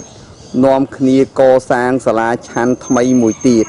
ខ្ញុំបាទជាតំណាងសមាគមទ្រទ្រង់ព្រះពុទ្ធសាសនានិងជាតំណាងលោកជឹមតុងបេងអ្នកស្រីជិនពេជ្រដែលជាប្រធានសមាគមហើយនៅពេលនេះលោកជឹមតុងបេងអ្នកស្រីជិនពេជ្រដែលជាប្រធានសមាគមទ្រទ្រង់ព្រះពុទ្ធសាសនាបានអញ្ជើញមកផ្ទាល់នោះលោកជឹមតុងបេងក៏វត្តកកសែងនោះណាបងប្អូនពុទ្ធបរិស័ទនៅអាមេរិកស្គាល់ហើយតែបងប្អូនពុទ្ធបរិស័ទនៅទីនេះមិនដែលស្គាល់នោះដែលកវត្តកកសែងនឹងហើយលោកជឹមតុងបេងដែលមានឈ្មោះល្បីខាងកសាងដឹកនាំពុទ្ធសាសនាបានទទួលជោគជ័យគ្រប់ទីកន្លែងដែលបងប្អូនពុទ្ធបរិស័ទនៅឯនីសមុទ្រតែងតែជឿទុកចិត្តថាទីណាដែលមានការខ្វះខាតតែងតែមានលោកជឹមតុងបេងអ្នកស្រីជិនពេជ្រអំពាវនាវដល់ពុទ្ធបរិស័ទគ្រប់ទិសទីដើម្បីឲ្យជួយបានសម្រេចដូចបំណងប្រាថ្នាជាក់ស្ដែងនៅក្នុងឱកាសពេលនេះសាលាធម្មសភានេះគឺលោកយាយលោកតាទាំងអស់គ្នានេះព្រមទាំងអ្នកស្រុកអ្នកភូមិនោះគឺថាធ្វើមកឬសូថា12ឆ្នាំហើយបានតែ 45% ទេឥឡូវហ្នឹងបើយើងគិតពីភាគរយអញ្ចឹងទៅចុះពួកខ្ញុំអត់ដឹងដែរខ្ញុំគិតស្មានណាថា 45% ទេហើយឮសូថាកឋិនទានក្នុងមួយឆ្នាំវិញបាន2លានរៀលមិន2លានដុល្លារ2លានរៀលលុយខ្មែរណាអាហ្នឹងបើគិតជាដុល្លារបាន500ហើយក៏អត់ពេកទើបថ្ងៃនេះនឹងលោកយាយលោកតាទាំងអស់ហ្នឹងក៏មានសន្តានចិត្តថាអោបដៃអោបជើងពុទ្ធបរិស័ទនៅឯនេះសមុទ្រថាសូមឲ្យជួយបង្ហើយសាលានេះដើម្បីបានប្រើប្រាស់កើតហើយបងប្អូនពុទ្ធបរិស័ទនៅឯនេះសមុទ្រនោះអាចជួយតាមរយៈបុណ្យកឋិនទានក៏បានបុណ្យផ្កាប្រាក់ក៏បានជាពិសេសឆ្នាំនេះគឺសូថាបុណ្យកឋិនទានអត់ទាន់មានដល់សោះបាទអត់ទាន់មានតតែសោះឥឡូវហ្នឹងថ្ងៃបុណ្យកឋិនទានចូលភាសាចិត្តដល់ការបិណ្ឌទៅហើយកឋិនអត់ទាន់មានទេអញ្ចឹងលោកយាយលោកតាបងប្អូនពុទ្ធបរិស័ទទាំងអស់សូមមេត្តាចូលរួមចាប់មគ្គផលកុសលបុណ្យកឋិនទានដង្ហែមកកាន់វត្តបឹងទឹមតាមរយៈលោកជឹមតុងបេងអ្នកស្រីជិនពេជ្រដែលជាប្រធានសមាគមបច្ច័យនោះនឹងបានមកលើការកសាងសាលាធម្មសភានេះយ៉ាងពិតប្រាកដហើយខ្ញុំសូមនិយាយឲ្យត្រង់បន្តិចទៅចុះសូមកឋិនហ្នឹងមិនមែនចង់បានត្រៃប្រមាណទេចង់បានបច្ច័យកសាងបាទព្រោះថាកឋិនបងប្អូនតែនិយាយថាតាសង្ឃក្តីមួយជាពមួយហើយស្អីមួយទៀតតាហើយតែប៉ុណ្្នឹងកឋិនហើយដូច្នេះចង់តែសុំកឋិនហ្នឹងគឺចង់បានបច្ច័យកសាងអញ្ចឹងសូមលោកយាយលោកតាទាំងអស់មេត្តាចូលរួមចាប់មគ្គផលកុសលការកសាងតាមរយៈអង្គកឋិនទានតាជាមួយនឹងលោកជឹមតុងបេងអ្នកស្រីជិនពេជ្រកំបីអខានឡើយបងប្អូនដែលចូលកឋិននោះគឺបានអានិសង្សច្រើនណាស់ទី1បានអានិសង្សផ្នែកកឋិនទានដែលព្រះអង្គបានសម្ដែងថាកើតជាតិណាមានរូបស្អាតទៅជាស្ដេចចាក់អូអានិសង្សកឋិនច្រើនណាស់បាទបានអានិសង្ស5នោះតែដល់ទៅយកបច្ច័យនោះមកកសាងសាលានេះវាបានសេនាសនៈទានមួយទៀតកើតជាតិណាហ្នឹងមានសួរវាមានភោគចាំបងប្អូនចេះឆ្ងល់ថាចុះសួរវាមានភោគចាំយ៉ាងម៉េចទៅមនុស្សកើតមកដែលមានសួរមានភោគចាំយ៉ាងម៉េចអាកើតជាកូនអ្នកមានទៅវាមានផ្ទះថ្មនៅចាំហើយបាទបើកើតជាកូនអ្នកក្រទៅវាមានខ្ទមនៅចាំហើយអាហ្នឹងដោយសារយើងបានធ្វើបុណ្យអញ្ចឹងលោកយាយលោកតាសូមមេត្តាចូលរួមចាប់មគ្គផលកុសលបុណ្យកឋិនទាននេះមកនឹងបានអានិសង្ស5នៃបុណ្យកឋិនទានហើយនឹងបានសេនាសនៈទានគឺសាលាធម្មសភាដ៏ធំស្កឹមស្កៃនេះមួយទៀតអញ្ចឹងសូមឧត្តមនីបឹងទឹមបាទអញ្ចឹងបងប្អូនពុទ្ធបរិស័ទគឺវត្តនេះគេហៅវត្តឧត្តមនីបឹងទឹមនៅក្នុងភូមិអីអ៊ំភូមិបឹងទឹមភូមិបឹងទឹមបាទភូមិឃុំតាប៉ុនស្រុកសង្កែខេត្តបាត់ដំបងហើយបើយើងចុះពីបាត់ដំបងមកដល់នឹងប្រហែលគីឡូអ៊ំ22គីឡូដល់មុខ22គីឡូម៉ែត្រដល់ខ្លងទ្វារវត្តហ្មងហើយនឹងនិយាយពីចុងទៀនថ្មពីនោះមកមកទល់នេះហើយពីក្រោយវត្តអញ្ចេះទៅជាវាលបឹងទលេសាបហ្នឹងណាបាទ anh đang ôm miếng mình run nữa nè thế nhưng thịt đòn tôi chạm vào lại màu trong tiền pan này nó về nơi không tắc ấy nè chẳng cúp mà trầm nắng ấy nè chẳng bong ôn phút bò sát cứ tha vọt bằng ấy ở đom mình đi bằng tâm nắng cứ tha thật nơi chụp nơi đầm bòn pri rồi niệm bằng tuần lì sạp thật nơi không sốc sòng cài khung tả bón thum bằng tâm và trong ngày phơi mà phay pi km và hơi bờ ôn trong màu nó cứ dương thưa đồng nào trô tam rồi dẹp tam và đôi phơi đây bong các bạn lông quế các bạn nửa phơi nửa ria các bạn lông vân các bạn chẳng mau tam phơi đây ấy phun rồi ca cợt ếch được muốn đó nè và bong ôn bằng gì rồi phun rồi ca cợt ếch nó bong ôn score vọt bằng tâm ní bia mau bị phun rồi ca cợt ếch máu bằng 3 km tiếp bản đòn và anh em phun ní ọt cợt ếch tê và cả nhom môn chân piu nếu cho ban chân nhom tôm chỉ đẹp tu đo dùng gì ta ở lục nơi nghề sầm một từng thì groupบอกtrong ban chân nhom tăng niệm ao chaคณะกรรมการនៅវត្តឧត្តមនីហើយវត្តបន្ទាយនេះក៏ឃើញថាការខ្វះខាតរបស់ខ្ញុំបាទកណាគុណចាស់ក្នុងទីនេះដោយបងបានមកឃើញជាស្ដែងអញ្ចឹងទេនោះដោយសមិទ្ធផលដែលត្រូវបង្ហើយនឹងក៏ម្យ៉ាងទៀតក៏មានថាវិការបានពីណាដែលបោះរស់ហេតុអីការបង្កើតនៅទិន្នផលនឹងដោយមានសត្វដល់ធ្វើទុកទៅបានជាផ្លែកណ្ដូបស៊ីកាត់ចោលអស់ទៅលោះហើយអត់មានទឹកក្នុងស្រែក្នុងចំការបណ្ដាឲ្យធនធាននៃការបង្កបង្កើតផលរបស់ប្រជាពុទ្ធបរិស័ទនឹងអត់បានសម្រេចចឹងទេហើយខ្ញុំបាទសូមអធិស្ឋានដើម្បីស្នើសុំការជួយសាងសង់នៅសាលាធម្មសភាដោយបានឃើញស្រាប់ក្នុងខ្សែវីដេអូនេះចឹងជាស្នៃចឹងខ្ញុំបាទក៏សូមអំពាវនាវដល់អស់លោកដែលនៅទីសមុទ្រទាំងអស់ហើយក្នុងនេះខ្ញុំតំណាងឲ្យគណៈកម្មការពិសង្ឃដែលនៅក្នុងទីនេះចឹងដោយសមិទ្ធផលដែលត្រូវមានការកសាងបន្តនឹងក៏ខ្ញុំបាទសូមស្នើសុំដល់សមាគមត្រួតត្រងពុទ្ធសាសនាលោកជឹមតុងបេងនិងអ្នកស្រីជិនពេជ្រជាប្រធានសមាគមត្រួតត្រងពុទ្ធសាសនាសូមពីវិនិយោគពុទ្ធបរិស័ទដែលតែងតែចូលរួមសូមអំពាវនាវដល់ប្រជាពុទ្ធបរិស័ទដែលមានការចូលរួមក្នុងសមាគមត្រួតត្រងពុទ្ធសាសនានេះអញ្ចឹងក៏ខ្ញុំបាទនឹងដើម្បីអំពាវនាវអោបដៃអោបជើងដល់បណ្ដាអស់លោកទាំងអស់ធ្វើម៉េចជួយដល់សាលាធម្មទានរបស់ខ្ញុំបាទទាំងអស់គ្នាដែលនៅក្នុងទីនេះអញ្ចឹងដែលបានឃើញក្នុងខ្សែវីដេអូស្រាប់បាទអញ្ចឹងខ្ញុំបាទក៏សូមជម្រាបដល់បងប្អូនពុទ្ធបរិស័ទផងដែរថាលោកជឹមតុងបេងអ្នកស្រីជិនពេជ្រគាត់អញ្ជើញមកឃើញហើយនិយាយតាពុទ្ធបរិស័ទនោះគឺថាមកឈរកដាលថ្ងៃត្រង់នេះម៉ោង7:12ថ្ងៃត្រង់ទៅហើយតែដោយសារការខ្វះខាតពេកហ្នឹងគឺថាមកឈរទទូចសុំឲ្យជួយបងប្អូនហើយព្រោះថា12ឆ្នាំហើយបានតែប៉ុណ្្នឹងទេហើយលោកជឹមតុងបេងអ្នកស្រីជិនពេជ្រហ្នឹងគឺសង្ឃឹមលើលោកយាយលោកតាបងប្អូនពុទ្ធបរិស័ទនៅឯនីសមុទ្រដែលតែងតែចូលរួមជាមួយគាត់នោះថាពិតជានឹងចូលរួមជួយបង្ហើយដើម្បីបានប្រើប្រាស់បើមិនអញ្ចឹងទេអានេះបើជាឈើវិញពុកអស់ហើយពី10ឆ្នាំហើយតែនេះវាជាស៊ីម៉ង់នឹងដែកវាចេះតែនៅអញ្ចឹងទៅណាតែបើមិនមានលោកយាយលោកតាចូលរួមតាមរយៈលោកជឹមតុងបេងអ្នកស្រីជិនពេជ្រទេសាលានេះប្រហែលជា20ឆ្នាំទៀតក៏មិនហើយដែរអញ្ចឹងសង្ឃឹមថាលោកយាយលោកតាពិតជាចូលរួមគឺតែចូលរួមនឹងសូមឲ្យចូលរួមតាមរយៈអង្គកឋិនទានឆ្នាំនេះបដ ாய் មកព្រោះថាក្រែងលោឆ្នាំក្រោយបានចូលទៅជ្រកនៅក្នុងសាលាហ្នឹងណាបាទអញ្ចឹងសូមលោកយាយលោកតាជួយផង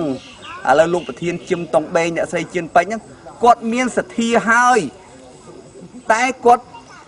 គឺត្រូវប្រកាសសទ្ធានេះដល់លោកយាយលោកតាទាំងអស់ចែកបុណ្យចែកទានគ្នាគូតាធម្មតាទេសមាគមត្រួតត្រងពុទ្ធសាសនាទៅទីណាមានគេឈ្មោះបោះសម្លេងនៅទីនោះហើយធ្វើអ្វីមិនដែលបាត់ឈ្មោះនាមរបស់លោកយាយលោកតាទេលោកយាយបានមានប្រសាសន៍បាញ់មិញអញ្ចឹងជាទីចុងក្រោយនេះក៏ខ្ញុំបានតំណាងឲ្យប្រជាពុទ្ធបរិស័ទក៏ដូចជាអាចារ្យសម្រាប់វត្តនេះអញ្ចឹងខ្ញុំសូមប្រម៉ែប្រមូលបុណ្យកុសលឧទ្ទិស បុណ្យកុសលជូនដល់អស់លោកយាយលោកតាដែលនៅនាយសមុទ្រទាំងអស់ព្រមទាំង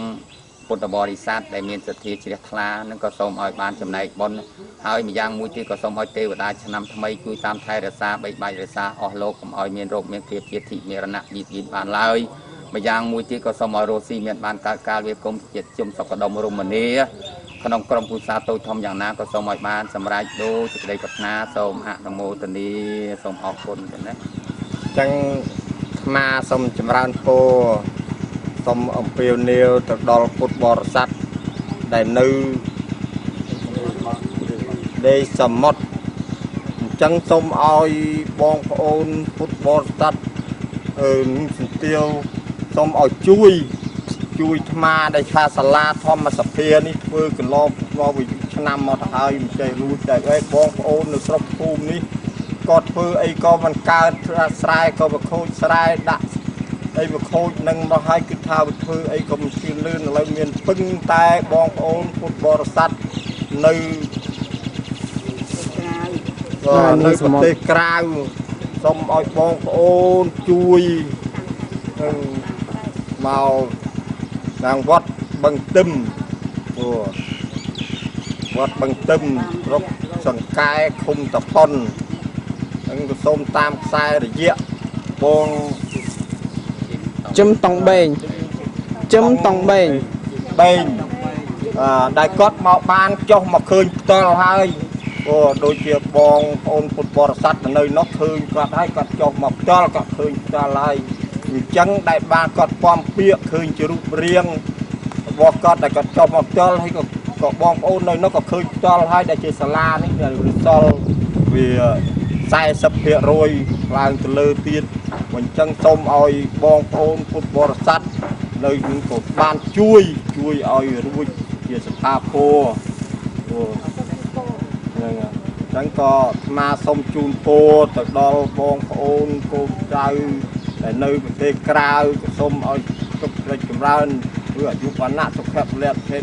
8គ្រាឡើយបានអាយុវែងទៅជួបទៅពុទ្ធនឹងធ្វើជាបតងសូម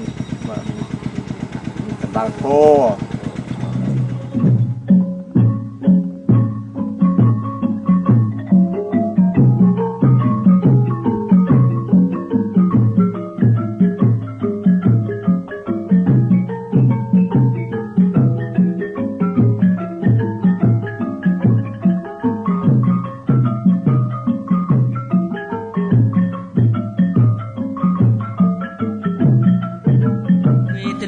ខ្លាំង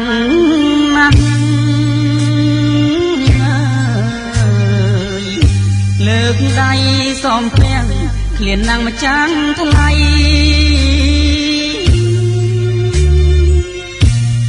សូមជួយខ្ញុំផងអ្នកបងតាយាយអស់លោកទាំងឡាយនាងម្ដាយបង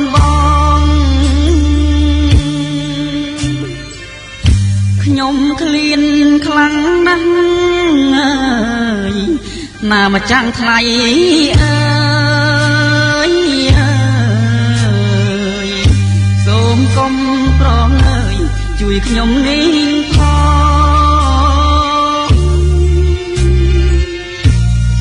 ទួងជាមួយគ្រាឬក៏មួយដងសូមជួយចំឡងខ្ញុំផងក្រណាស់ខ្ញុំបាទតំណាងសមាគមទ្រទ្រង់ព្រះពុទ្ធសាសនានៅសហរដ្ឋអាមេរិកដែលមានលោកជឹមតុងបេងអ្នកស្រីជិនពេជ្រជាប្រធានថ្ងៃនេះក៏បានមកជួបក្រុមគ្រួសារប្អូនប្រុសប្អូនស្រីអូយកូនច្រើនម៉េះកូនច្រើនទេបាទកូនដែលមានកូន4ហើយឮសូរថាមកនៅនេះគឺអត់មានផ្ទះនៅទេសុំផ្ទះគេនៅទៅទៀតនៅផ្ទះយាយបាទសុំផ្ទះគេនៅទៅទៀតដែលតាមខ្ញុំបានដឹងហើយថ្ងៃនេះសមាគមទ្រទ្រង់ព្រះពុទ្ធសាសនាដែលមានលោកជឹមតុងបេងអ្នកស្រីជិនពេជ្រជាប្រធាននោះក៏បានទទួលបច្ច័យពីពុទ្ធបរិស័ទខ្មែរនៅឯនីសមុទ្រឧបាសិកាគង់ភឿនព្រមទាំងកូនចៅជួយអ្នកក្រីក្រ$100ឧបាសិកាឌឺសឿព្រមទាំងកូនចៅ ជូនអ្នកក្រីក្រ$100អ្នកស្រីវងយឹមលោកថាវជូនអ្នកក្រីក្រ$100អ្នកស្រីហួងឡាយជួយជូនក្រីក្រ$30ឧបាសិកាទឹមសារីជួយអ្នកក្រីក្រ$30ឧបាសិកាជាសរូជួយអ្នកក្រីក្រ$60អ្នកស្រីសយសាមុនព្រមទាំងកូនចៅជួយអ្នកក្រីក្រ$50លោកប៊ុនរិទ្ធយូអ្នកស្រីសំអាតធីវសំអឿនធីវសំណាងធីវឈឿតធីវព្រមទាំងកូនចៅជួយអ្នកក្រីក្រក្មេងកំព្រានិងចាស់ជរា$300ដូច្នេះបងប្អូនបានឃើញហើយថាលុយកាក់ដែលបងប្អូនបានចូលរួមមកហ្នឹងខ្ញុំបានទិញជាសម្ភារៈនេះចែកជូនដល់ក្រុមគ្រួសារបងប្អូនប្អូនស្រីដែលមានជីវភាពខ្វះខាតហ្នឹងតែក្នុងមួយគ្រួសារក៏សូមជម្រាបដល់បងប្អូនផងដែរថាបានទទួលតែអង្ករ1ការុងនិងទឹកស៊ីអ៊ីវ1យួរទេព្រោះថាលុយនេះសម្រាប់ចែកជូនដល់អ្នកក្រីក្រគ្រប់ទីកន្លែងដែលមានការខ្វះខាតមិនមែនសម្រាប់តែមួយគ្រួសារទេណាបាទអរគុណបាទហើយបងប្រុសបងស្រីរងអីរស់ស៊ីធ្វើអីដែរបងស៊ីជួលធ្វើការធ្វើអីកាប់ដំឡូងកាប់អីអូកាប់ដំឡូងកាប់អីឲ្យគេអញ្ចឹងណាបាទបាញ់ថ្នាំឲ្យគេអញ្ចឹងទៅហើយកូនទាំងអស់បានចូលរៀននៅបងចូលខ្លះដល់ខ្លះបានចូលរៀន2ហើយ2ខាងនោះនៅទេណាហើយភូមិនេះគេភូមិអីអូនភូមិចាហួយឃុំឃុំឫស្សីក្រាំងស្រុកមូឫស្សីខេត្តបាត់ដំបងអញ្ចឹងសូមបងប្អូនពុទ្ធបរិស័ទខ្មែរនៅឯនេះសមុទ្រជាចង់ស្គាល់ភូមិឃុំលើខ្ញុំប្រាប់ណាខ្ញុំមកចែកអំណោយថ្ងៃនេះនៅភូមិចាហួយ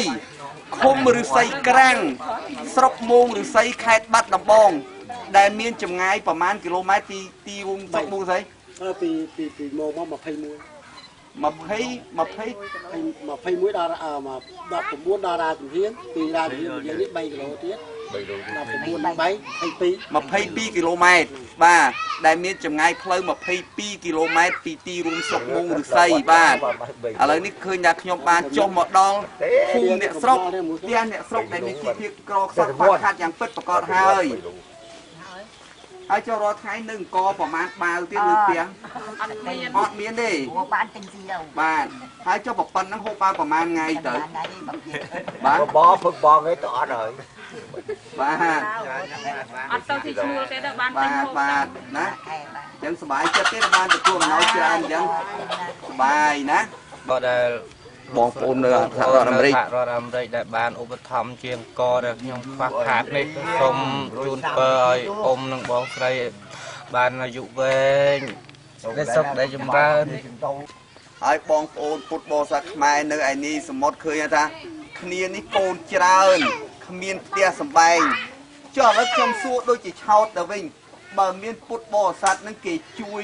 ជាលុយធ្វើផ្ទះទៅយើងមានដីធ្វើទេដីខ្ញុំឲ្យ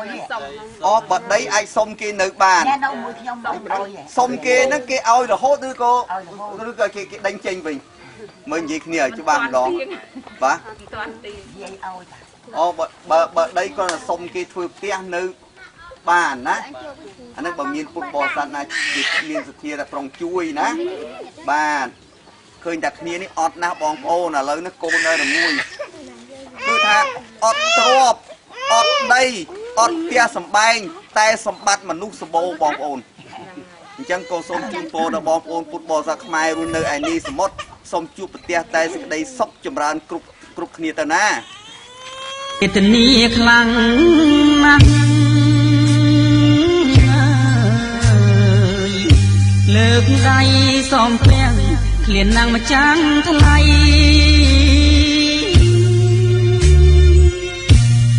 សូមជួយខ្ញុំផងអ្នកបងតាយាយអស់លោកទាំងឡាយអ្នកម្ដាយបង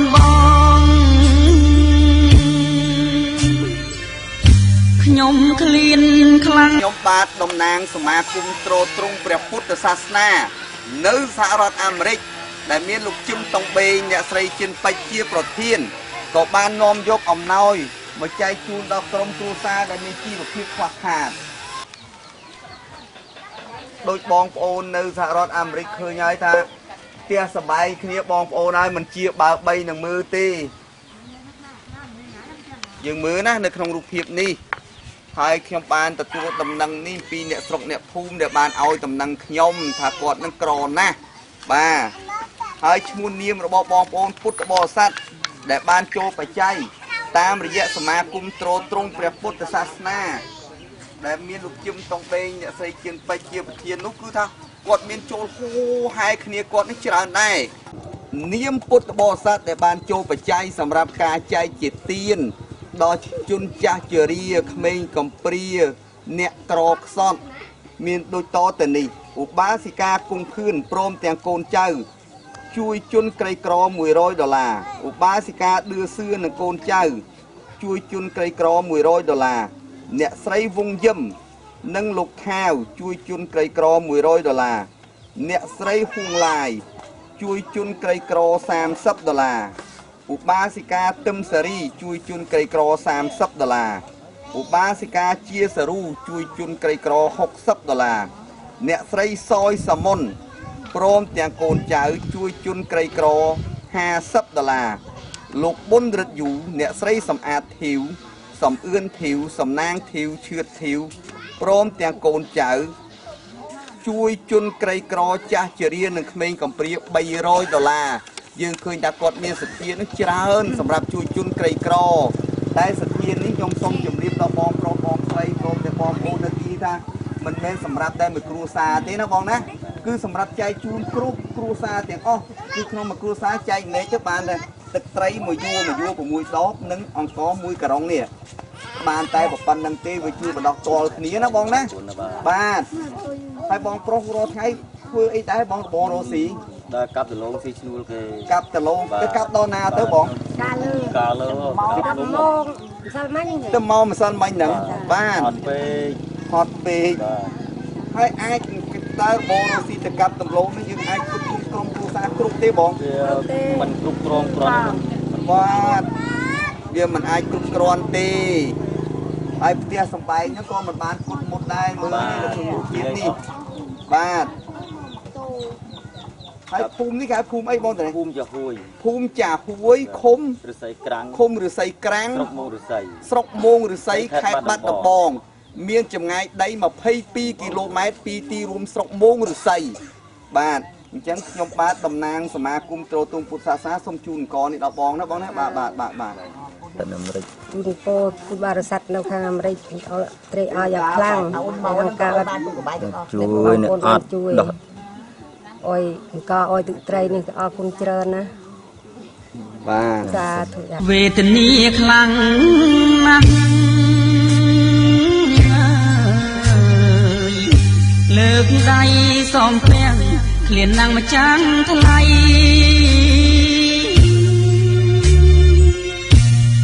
សូមជួយខ្ញុំផងខ្ញុំបាទជាតំណាងលោកជឹមតុងបេងអ្នកស្រីជឿនពេជ្រប្រធានសមាគមទ្រទ្រង់ព្រះពុទ្ធសាសនានៅសហរដ្ឋអាមេរិកក៏បានមកដល់ខ្ទមលោកយាយដែលជារាតោយ៉ាពិបាកមើលណាបងប្អូនហើយនៅពេលនេះក៏គាត់រស់នៅតែម្នាក់ឯងទៅទៀតហើយខ្ញុំក៏បាននាំយកអង្ករនេះ1ការ៉ុងទឹកត្រី1យួរមកជូនគាត់កន្លែងនេះដូចជាភូមិគេហៅភូមិចាហួយឃុំឫស្សីក្រាំងស្រុកមោងឫស្សីខេត្តបាត់ដំបងបាទហើយលោកយាយបញ្ជូនប្រមាណហើយលោកយាយ75ឆ្នាំហើយអីសាច់នៅរឹងឲ្យពើងដូចដែកតែហ្មងហើយនេះសុខភាពល្អណាស់សុខភាពល្អមែនទែនបាទនាមពុទ្ធបរិស័ទដែលបានចូលបច្ច័យតាមរយៈលោកជឹមតុងបេងអ្នកស្រីជឿនពេជ្រមានឈ្មោះដូចតទៅនេះឧបាសិកាគង់ខឿនព្រមទាំងកូនចៅ$100ឧបាសិកាដឿសឿព្រមទាំងកូនចៅ$100អ្នកស្រីវងយឹមលោកខាវព្រមទាំងកូនចៅ$100អ្នកស្រីហួងឡាយ$30អ្នកស្រីហួងឡាយ$30ឧបាសិកាទឹមសារី$30ឧបាសិកាជាសរូ$60 អ្នកស្រីសយសមនព្រមទាំងកូនចៅ$50លោកប៊ុនរិទ្ធយូអ្នកស្រីសំអាតធីវសំអឿនធីវសំណាងធីវឈឿតធីវព្រមទាំងកូនចៅជួយចាស់ជារាក្មេងកំព្រានិងអ្នកក្រីក្រ$300ចឹងឃើញថាបច្ច័យរបស់បងប្អូននឹងខ្ញុំបានទទួលគ្រប់ចំនួនហើយដែលបងប្អូនបានចូលតាមរយៈលោកជឹមតង់បេងអ្នកស្រីជិនពេជ្រឥឡូវខ្ញុំបានយកមកជូនដល់លោកយាយដែលមានវ័យចំណាស់នេះយ៉ាងពិតប្រាកដហើយណាបងប្អូនណាបាទអញ្ចឹងសូមលោកយាយទទួលណាយាយណាបាទអាយុ77ហើយគ្រូសាធុគុណពុទ្ធគុណបធរគុណបចង់នាងហេងបធัวនេះកសិនសាស័យល្បិតអីអ្នកនៅអាមេរិកឯមានចធាច្រាស់ការលះទឹកដីកំណាញ់ជូនមកអោយខ្ញុំជាអ្នកក្រីក្រជន់ទូលោកគាត់នេះខ្ញុំមានចិត្តត្រេកអររកអ្វីព្រៀបមិនបានគឺអនោះអអីព្រៀបមិនបានមេឃនឹងដីក៏ធំជាងអូនបញ្ញាបងពីនោះទាំងអស់គ្នាយាយអខ្លាំងណាស់អូនអើយបានចុកចម្បាយទាំងអស់គ្នាដែលមកផ្ទាល់នឹងខ្ញុំនឹងក៏បានចុកចម្បាយអាយុវែងទាំងអស់គ្នាណាកូនទាំង3ណាកូនឲ្យសុខសប្បាយទាំងអស់គ្នាឲ្យអាយុវែងទៅរកទីធ្វើការអ្វីនេះឲ្យបានដូចកូនឯងសម្រាប់ទាំងអស់គ្នាណាកូនចាទទួលអនុមោទនាចាអរគុណណាកូនអើយកូនចាត់កំពុងតែលងទឹកឥឡូវបានសោចង់ឡើងមកលើហើយនោះអីពីមិនបានទេអីនោះឥឡូវនេះខ្ញុំសូមថតបង្ហាញនៅផ្ទះរបស់លោកយាយដែលគាត់រស់នៅនឹងពិបាកណាស់បងប្អូនហើយមើលចុះឥឡូវនេះផ្ទះគាត់នេះលើខ្ញុំបង្ហាញបងប្អូនមើលណាមើលចុះលោកមើលផ្ទះគាត់នេះទេលោកបងប្អូនមើលទៅនេះឆ្នាំងចានគាត់អីគាត់នេះរស់នៅនេះកន្លែងលោកយាយរស់នៅ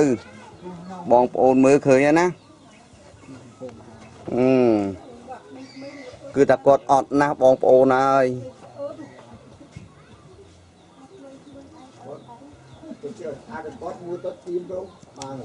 តាអូមានសល់បាយកកផងថ្ងៃនេះបាយកកគូបាទវេទនាខ្លាំងណាស់លើកដៃសំភ្លៀងឃ្លានណាំងម្ចាំងថ្លៃ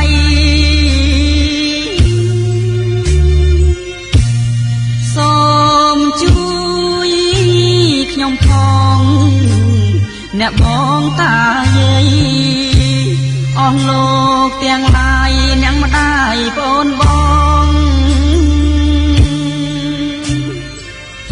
ខ្ញុំឃ្លានខ្លាំងណាស់នាងលោកជឹមតង់បេងអ្នកស្រីជិនពេជ្រប្រធានសមាគមទ្រទ្រង់ព្រះពុទ្ធសាសនានៅសហរដ្ឋអាមេរិកបានមកដល់ផ្ទះបងប្អូនប្រុសបងដូចជាអត់មានស្វាមីទេធម្មតាមានបងប្រុសបងស្រីមានស្វាមីទេមីម៉ាយកូន2 3អូទូចទៅមួយទៀតហើយចុះអត់ស្វាមីក៏នោះទូចម៉េចទៅបាត់មួយឆ្នាំជាងហើយអត់ទេតាកូនធំតិចមកវិញហើយណាបងប្អូនឃើញហើយថាគ្នានៅក្នុងខ្ទមដល់កំសត់ហើយកូនតូចប្តីនោះប្រយ័ត្នទៅទៀតអាគ្នាកូនតូចអត់អីហូបចុះចោលបាត់ទៅទៀតបណ្ណាខ្ញុំជឿថាតាកូនរឹងកបន្តិចមកវិញហើយឥឡូវបងប្អូនឃើញថាយើងជួយនេះជួយដល់អ្នកក្រីក្រយ៉ាងពិតប្រាកដហើយបងប្អូនដែលបានចូលរួមតាមរយៈលោកជឹមតុងបេងអ្នកស្រីជិនពេជ្រដែលមានឈ្មោះដូចតទៅនេះឧបាសិកាគង់ភឿននិងកូនចៅជួយអ្នកក្រីក្រ$100ឧបាសិកាឌឿសឿ$100អ្នកស្រីវងយឹមនិងលោកថាវ$100អ្នកស្រីហួងឡាយ$30ឧបាសិកាទឹមសារី$30ឧបាសិកាជាសរូជួយអ្នកក្រីក្រ$60អ្នកស្រីសយសមនព្រមទាំងកូនចៅ$50លោកប៊ុនរិទ្ធយូអ្នកស្រីសំអាតធីវសំអឿនធីវសំណាងធីវឈឿតធីវព្រមទាំងកូនចៅជួយអ្នកក្រីក្រក្មេងកំព្រាចាស់ជរាគ្មានទីពឹង$300យើងឃើញថាសទ្ធារបស់បងប្អូនច្រើនណាស់ព្រោះគាត់នៅទីនោះគាត់មានទឹកចិត្តអាណិតដល់អ្នកដែលមានជីវភាពខ្វះខាតហើយគាត់ចង់ឲ្យខ្ញុំនឹងចុះមកដល់ទីកន្លែងពិតប្រាកដអញ្ចឹង ហើយចុះបានចូលរៀនហ្នឹងអូនតូចខាងនេះបានរៀនហើយថ្នាក់ទីប៉ុន្មានហើយអូនទៅថ្នាក់ទី1ហើយទឹក3ហ្នឹងបានចូលរៀន1ឯងអូណាអញ្ចឹងបងអូនស្រីថ្ងៃនេះខ្ញុំសូមប្រគល់ជូនបងអូនមានអង្ករនេះមួយការ៉ុងណាអូនណាហើយនឹងទឹកត្រីមួយយួរណាអូនណាមានអូនតូចមួយឲ្យរត់លេងចុះអូនឲ្យរត់លេងចុះកុំចាក់វាមកឲ្យរត់លេងចុះណាឲ្យរត់លេងចុះតែអូនទទួលយកអូនទទួលយក លោកដៃចាំកឲ្យលោកអ៊ំលោកមីងឲ្យគាត់ឲ្យសុខសប្បាយដែលរស់ស៊ីមានបានកុំឲ្យខ្វះខាតដូចខ្ញុំ សុំលោកគ្រូលោកមីងអាមេរិកហ្នឹងឲ្យសុខរហូតឲ្យសុខរហូតឲ្យរស់ស៊ីរហូតរស់ស៊ីមានបានឲ្យចំណុចសុខសប្បាយខ្ញុំមកសូវចេះឲ្យពោះហើយនៅពេលនេះខ្ញុំក៏បានមកដល់ផ្ទះបងប្អូនដែលមានជីវភាពខ្វះខាតមួយគ្រួសារទៀតហើយក៏សូមអភ័យទោសដល់បងប្អូនដែរដែលឃើញខ្ញុំពាក់មួកវាក្តៅពេកឥឡូវនេះម៉ោង12ថ្ងៃត្រង់ម៉ោង1ហើយបាទវាពងក្តៅខ្លាំងមែនតើឥឡូវសូមអភ័យទោសណាពាក់មួកបន្តិចហើយណានេះផ្ទះអ្នកក្រីក្រមើលបងប្អូនមើលទៅបាំងអីដូចជាពុតភ្លៀងផងអូយបាំងកណាត់ផងធ្វើម៉េចឲ្យតែវាចិត្តរស់នៅកើតបាទហើយយើងនឹងទៅមើលខាងក្នុងទៀតសូមកុំអាខ្ញុំបាទតំណាងលោកជឹមតុងបេងអ្នកស្រីចិនពេជ្រប្រធានសមាគមទ្រទ្រង់ព្រះពុទ្ធសាសនានៅសហរដ្ឋអាមេរិកបាននាំយកអំណោយមកចែកជូនដល់បងស្រីដែលមានជីវភាពខ្វះខាតបើយើងនិយាយថាផ្ទះគាត់នឹងធំប៉ុន្តែធំបាំងផ្ទះបាំងសពុតភ្លៀងបងប្អូនហើយបើបងប្អូនថាឲ្យតែផ្ទះធំអ្នកមានតែឥឡូវផ្ទះធំនេះគឺអ្នកក្របាំងសពុតភ្លៀងផ្ទះធំអ្នកមានហ្នឹងគេបាំងជាងក្តារឬក៏គេរៀបអិតដល់ពេលផ្ទះធំបាំងសពុតភ្លៀងហើយដាច់ពេលទៅទៀតបងប្អូនហើយបងស្រីអាយុប្រហែលហើយខ្ញុំអាយុ52អូអាយុ52ឆ្នាំបាទហើយរត់ថែរស់ស៊ីទទួលទានធ្វើអីដែរបងណែអត់មានបានធ្វើអីមើលចៅ4នាក់ហើយនឹងដល់ពេលនេះឲ្យចៅនៅទៅខ្ញុំចេញដល់ជួយជូនបងប្អូននៅអូស៊ីជួយជ្រោតទេគេឲ្យអ្នកបានទិញទួចមកបានសម្រាប់ហូបចុកហើយអូបាទហើយក្នុងនេះដែរសមាគមទ្រទ្រង់ពុទ្ធសាសនាក៏មានអ្នកជួយឧបត្ថម្ភបច្ច័យពីសហរដ្ឋអាមេរិកសម្រាប់ចែកជាទានមានឈ្មោះដូចតទៅនេះឧបាសិកាគុំភឿននិងកូនចៅជួយអ្នកក្រីក្រ$100ឧបាសិកាឌឺសឿននិងកូនចៅជួយអ្នកក្រីក្រ$100អ្នកស្រីវងយឹមនិងលោកថាវជួយអ្នកក្រីក្រ$100អ្នកស្រីហួងឡាយជួយអ្នកក្រីក្រ$30ឧបាសិកាទឹមសារីជួយអ្នកក្រីក្រ$30ឧបាសិកាជាសារូជូនអ្នកក្រីក្រ$60អ្នកស្រីសយសមុនព្រមទាំងកូនចៅជួយអ្នកក្រីក្រ$50លោកប៊ុនរតយូអ្នកស្រីសំអាតធីវសំអឿនធីវសំណាងធីវវិឈិតធីវព្រមទាំងកូនចៅជួយអ្នកក្រីក្រក្មេងកំព្រាចាស់ជរាគ្មានទីពឹង$300យើងឃើញថាបច្ច័យនេះគឺខ្ញុំបានបែងចែកទៅតាមក្រុមគ្រួសារមួយដែលមានជីវភាពខ្វះខាតហ្នឹងមកគ្រួសារបានអង្ករ1ការ៉ុងនិងទឹកត្រី1យួរណាបងណាបាទមិនមែនលុយហ្នឹងសម្រាប់ចែកមួយគ្រួសារទេណាបងណាអញ្ចឹងសូមប្រគល់ជូនបងណាបងអង្ករនេះនិងទឹកត្រីនេះបងណាចាបាទសូមអរគុណបងប្អូនដែលនៅប្រទេសក្រៅគេហៅថាអាមេរិកហ្នឹងដែលបានឧបត្ថម្ភអង្ករឲ្យខ្ញុំបាន1បេទឹកត្រី6ដបក្នុងខ្ញុំត្រេកអរដល់បងប្អូនទាំងអស់ដែលបានជួយខ្ញុំនិងខ្ញុំឈ្មោះស៊ុនឡាន់ហ្នឹងខ្ញុំមិនម៉ាយពិតប្រកបឲ្យចិញ្ចឹមចៅផង4នាក់ហើយជូនពរឲ្យបងប្អូនឲ្យបានអាយុវែងបងប្អូននៅប្រទេសគេក្រៅហ្នឹងឲ្យបានអាយុវែងរស់ស៊ីមានបានតិចតិជុំទៅមុខទៀតកុំឲ្យមានជំងឺបេតបៀមកឈឺឆ្កាត់សូមឲ្យបានសេចក្តីសុខចម្រើនទាំងអស់គ្នាសូមជម្រាបលាសាធុវេទនាខ្លាំងណាស់ផ្ទះស័ង្កសីច្រេះអស់ហើយធ្លុះធ្លាយជញ្ជាំងក៏ធ្លុះធ្លាយបងប្អូនឃើញស័ង្កសីក្រហមនេះមិនមែនក្រហមទេគឺច្រេះចាប់ធ្លុះធ្លាយអស់ហើយពេលភ្លៀងម្ដងតាមម្ចាស់ផ្ទះនិយាយថាដូចនៅកដាលវាលអញ្ចឹងណាបងប្អូនខ ខ្ញុំបាទជាតំណាងសមាគមត្រួតត្រងព្រះពុទ្ធសាសនានៅសហរដ្ឋអាមេរិកដែលមានលោកជឹមតុងបេងអ្នកស្រីចិនពេជ្រជាប្រធានថ្ងៃនេះក៏បានមកដល់ផ្ទះប្អូនស្រីនៅភូមិចាហួយដែលមានជីវភាពខ្វះខាតតែខ្ញុំមកនេះដូចអត់ឃើញប្តីប្អូនទៅណាទៅប្តី ទៅតែស៊ីឈ្នួលគេនៅចកាលើ ទៅស៊ីឈ្នួលធ្វើចកាឲ្យគេឲ្យដាំអីបង បាញ់ដលងស៊ីឈ្នួល អូបាញ់ឆ្នាំពុលដំឡូងណា ចា អាបាញ់ឆ្នាំពុលហ្នឹងយើងស៊ីឈ្នួលបាញ់ឆ្នាំពុលឲ្យគេខូចសុខភាពអាហ្នឹង ដកខ្លះហងដកខ្លះដាំខ្លះ អូបាទហើយកូនទាំងអស់មានប្រមាណដែរបង 3 កូន3នាក់ហ្នឹងเนาะ ចា បាទហើយភូមិនេះគេហៅភូមិចាហួយហ្នឹងឯណា ចា ភូមិចាហួយឃុំឫស្សីក្រាំង ស្រុកមោវិស័យ ស្រុកមូលឫស្សីបាទហើយថ្ងៃនេះខ្ញុំបានទទួលអំណោយពុទ្ធបរិស័ទខ្មែររស់នៅសហរដ្ឋអាមេរិកដែលបានចូលរួមតាមរយៈលោកជឹមតុងបេងអ្នកស្រីជិនពេជ្រមានឈ្មោះដូចតទៅនេះឧបាសិកាគង់ភឿនព្រមទាំងកូនចៅ$100ឧបាសិកាឌឿសឿព្រមទាំងកូនចៅ$100អ្នកស្រីវងយឹមលោកថាវ$100អ្នកស្រីហួងឡាយ$30ឧបាសិកាទឹមសារី$30ឧបាសិកាជាសរូ$60អ្នកស្រីសយសមុនព្រមទាំងកូនចៅ$50លោកប៊ុនរឹកយូអ្នកស្រីសំអាតធីវសំអឿនធីវសំណាងធីវឈៀតធីវព្រមទាំងកូនចៅជួយជន់ក្រីក្រចាស់ជរានិងក្មេងកំព្រាគ្មានទីពឹង$300គឺថាគាត់នាំគ្នារីលុយគ្នាចូលមកដើម្បីឲ្យខ្ញុំនោះឲ្យចែកជាទានជួយដល់អ្នកក្រីក្រដល់ផ្ទះសម្បែងអញ្ចឹងចង់ឃើញផ្ទះសម្បែងអ្នកក្រីក្រពិតប្រកបណាបងណាបាទព្រោះថាការណាហៅទៅចែកជុំវាដូចជាមិនអស់ចិត្តសោះសមាគមត្រួតត្រងពុទ្ធសាសនាចង់ចុះមកដល់ផ្ទះអញ្ចឹងឲ្យឃើញជីវភាពបងស្រីដែលមានជីវភាពខ្វះខាតអញ្ចឹងថ្ងៃនេះខ្ញុំសូមប្រគល់ជូនបងនឹងកមកក្រុងណាបងណាបាទហើយចុះ3-4នាក់ម៉ែកូនកមកក្រុងប៉ុណ្ណឹងហូបមកប្រហែលថ្ងៃបងបានប្រហែល1ខែជាងហើយ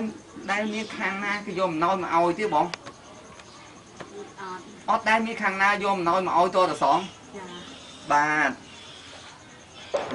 មីនៅសហរដ្ឋអាមេរិកឲ្យគាត់បានអាយុវែងសេចក្តីសុខសេចក្តីចម្រើនហើយត្រេកអរមិនខ្លាំងនិយាយអស់ពីក្នុងចិត្តអរកូនណាដែលគាត់បានអំណោយរបស់ឲ្យខ្ញុំវិញ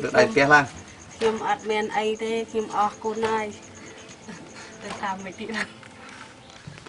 ខ្ញុំបាទតំណាងសមាគមត្រួតត្រងព្រះពុទ្ធសាសនានៅសហរដ្ឋអាមេរិកដែលមានលោកជឹមតុងបេងអ្នកស្រីចិនពេជ្រជាប្រធានឥឡូវនេះបានមកដល់កន្លែងផ្ទះប្អូនស្រីដែលមានជីវភាពខ្វះខាតនេះមានឃើញមានកូន3ចុះគ្រួសារទៅណាដីទៅធ្វើការនៅព្រៃលើទៅធ្វើការនៅព្រៃលើទៅហើយមិនឮសូរអ្នកជិតខាងប្រាប់ថាប្អូនស្រីមានផ្ទះទេថាផ្ទះនេះសុំគេជ្រោកទេចាឥឡូវបងប្អូនពុទ្ធបរិស័ទឃើញហើយថា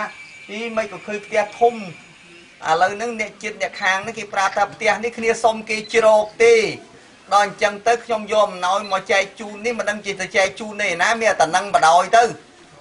ណាបងប្អូនពុទ្ធបរិស័ទឃើញហើយថាគ្នាអត់នេះអត់តតែមែនតែនហើយខ្ញុំសួរដូចឆោតបើអត់ផ្ទះនៅចុះមុនពេលដែលអត់ផ្ទះនៅឯណាកាលនៅជាមួយម៉ែដល់ពេលបែកពីម៉ែទៅនៅសុំនៅផ្ទះប្អូនសិនអត់ដល់ពេលអាកាលពីនៅកំមុំនៅជាមួយម៉ែចាហើយចុះដល់ឥឡូវកូន3ហើយកូនអត់ទាន់មានផ្ទះមានស្បែងតើយើងអត់មានលទ្ធភាពធ្វើផ្ទះឬក៏វារោទៅវាចេះតែមិនកោបតែហ្មងចាអត់មានផ្ទះអត់មានស្រែអត់មានអីហើយដល់អញ្ចឹងយើងរោលុយដើម្បីសេះសល់គ្រាន់តែធ្វើផ្ទះធ្វើស្បែងរោមិនបានតែហ្មងបានថ្ងៃហ្នឹងហូបអស់ថ្ងៃហ្នឹងចាហើយប៉ុន្តែខ្ញុំជឿថាប្រហែលជាមិនសល់លុយធ្វើផ្ទះទេបើកូននេះវាដូចសឹងប៉ិនគ្នាដែរមួយឆ្នាំសឹងមួយដល់ហើយដូចអញ្ចឹងវាកូនបន្តអញ្ចឹងវាលុយចាយបន្តណាខ្ញុំជឿឬតែនឹងព្រោះថាដល់អញ្ចឹងមិនអាចសំលុយធ្វើផ្ទះហើយតើមានបំណងថាថ្ងៃក្រោយនឹងអាចមានផ្ទះនៅអង្គាទេមើលទៅមិនដឹងយ៉ាងម៉េចបើកូនច្រើនម្លឹងអញ្ចឹងបងប្អូនពុទ្ធបរិស័ទខ្មែរនៅសហរដ្ឋអាមេរិកឃើញហើយថាខ្ញុំបានមកជួបក្រុមគ្រួសារគាត់អត់ផ្ទះអត់សបែងហើយជាពីកូន ទូកូនមានច្រើនហ្មងណា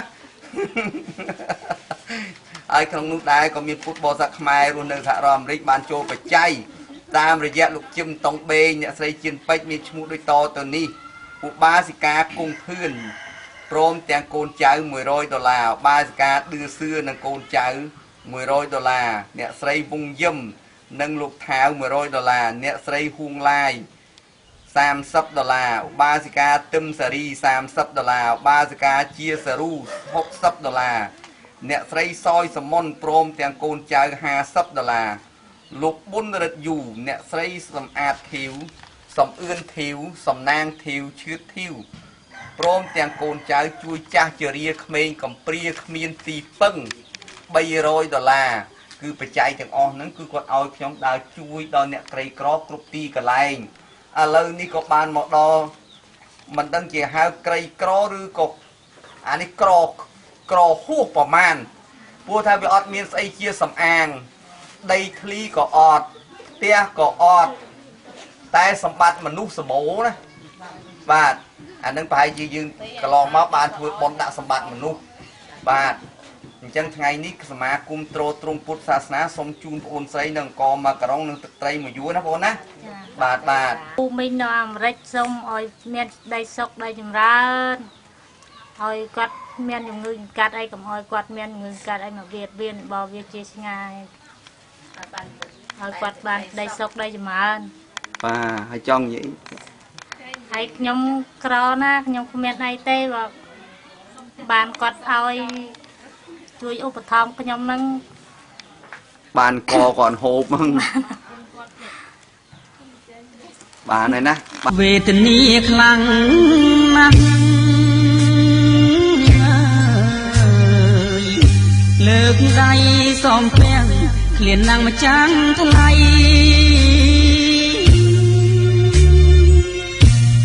សូមជួយខ្ញុំផងអ្នកបងតាយាយតំណាងលោកជឹមតុងបេងអ្នកស្រីជិនពេជ្រប្រធានសមាគមទ្រទ្រង់ព្រះពុទ្ធសាសនានៅសហរដ្ឋអាមេរិកក៏បានមកដល់ផ្ទះអ៊ំប្រុសពីកាឮសូរថារាល់ថ្ងៃនឹងមិនអាចរកប្រកបរបរអាជីពចិញ្ចឹមជីវិតបានទេដោយសារគាត់ពិការជើងហើយប្រពន្ធនេះត្រូវទៅស៊ីឈ្នួលដកស្ទូងគេបានលុយមកនឹងចិញ្ចឹមកូនចិញ្ចឹមចៅចិញ្ចឹមទាំងប្តីទៅទៀតហើយសួរដូចឆោតបានគ្នាមុនពិការអីក៏ពិការហើយបានគ្នាខ្ញុំការហើយអត់តាន់ពិការទេដល់ពេលចំនួនដល់ហ្នឹងកាត់គាត់ទៅតែហ៊ានអូបានគ្នាហើយបានពិការណាបាទហើយថ្ងៃនេះនឹងសមាគមទ្រទ្រង់ព្រះពុទ្ធសាសនាសូមនាំអំណោយជាអង្គជូនដល់បងប្រុសបងស្រីមានអង្គមួយការ៉ុងនិងទឹកស៊ីអ៊ីវអូនេះទឹកត្រីណាបងណាទឹកត្រីមួយយួរបាទដែលសមាគមទ្រទ្រង់ពុទ្ធសាសនាដែលមានលោកជឹមតុងបេងអ្នកស្រីជៀនពេជ្រជាប្រធាននោះក៏មានអ្នកចូលរួមជាបច្ច័យមានឈ្មោះដូចតទៅនេះឧបាសិកាគង់ភឿននិងកូនចៅ$100ឧបាសិកាឌឿសឿនិងកូនចៅ$100អ្នកស្រីវងយឹមនិងលោកថាវ$100អ្នកស្រីហួងឡាយ$30ឧបាសិកាទឹមសារី$30ឧបាសិកាជាសារូ$60អ្នកស្រីសយសមុនព្រមទាំងកូនប្រុសស្រី$50លោកប៊ុនរិទ្ធយូអ្នកស្រីសំអាតធីវសំអឿនធីវ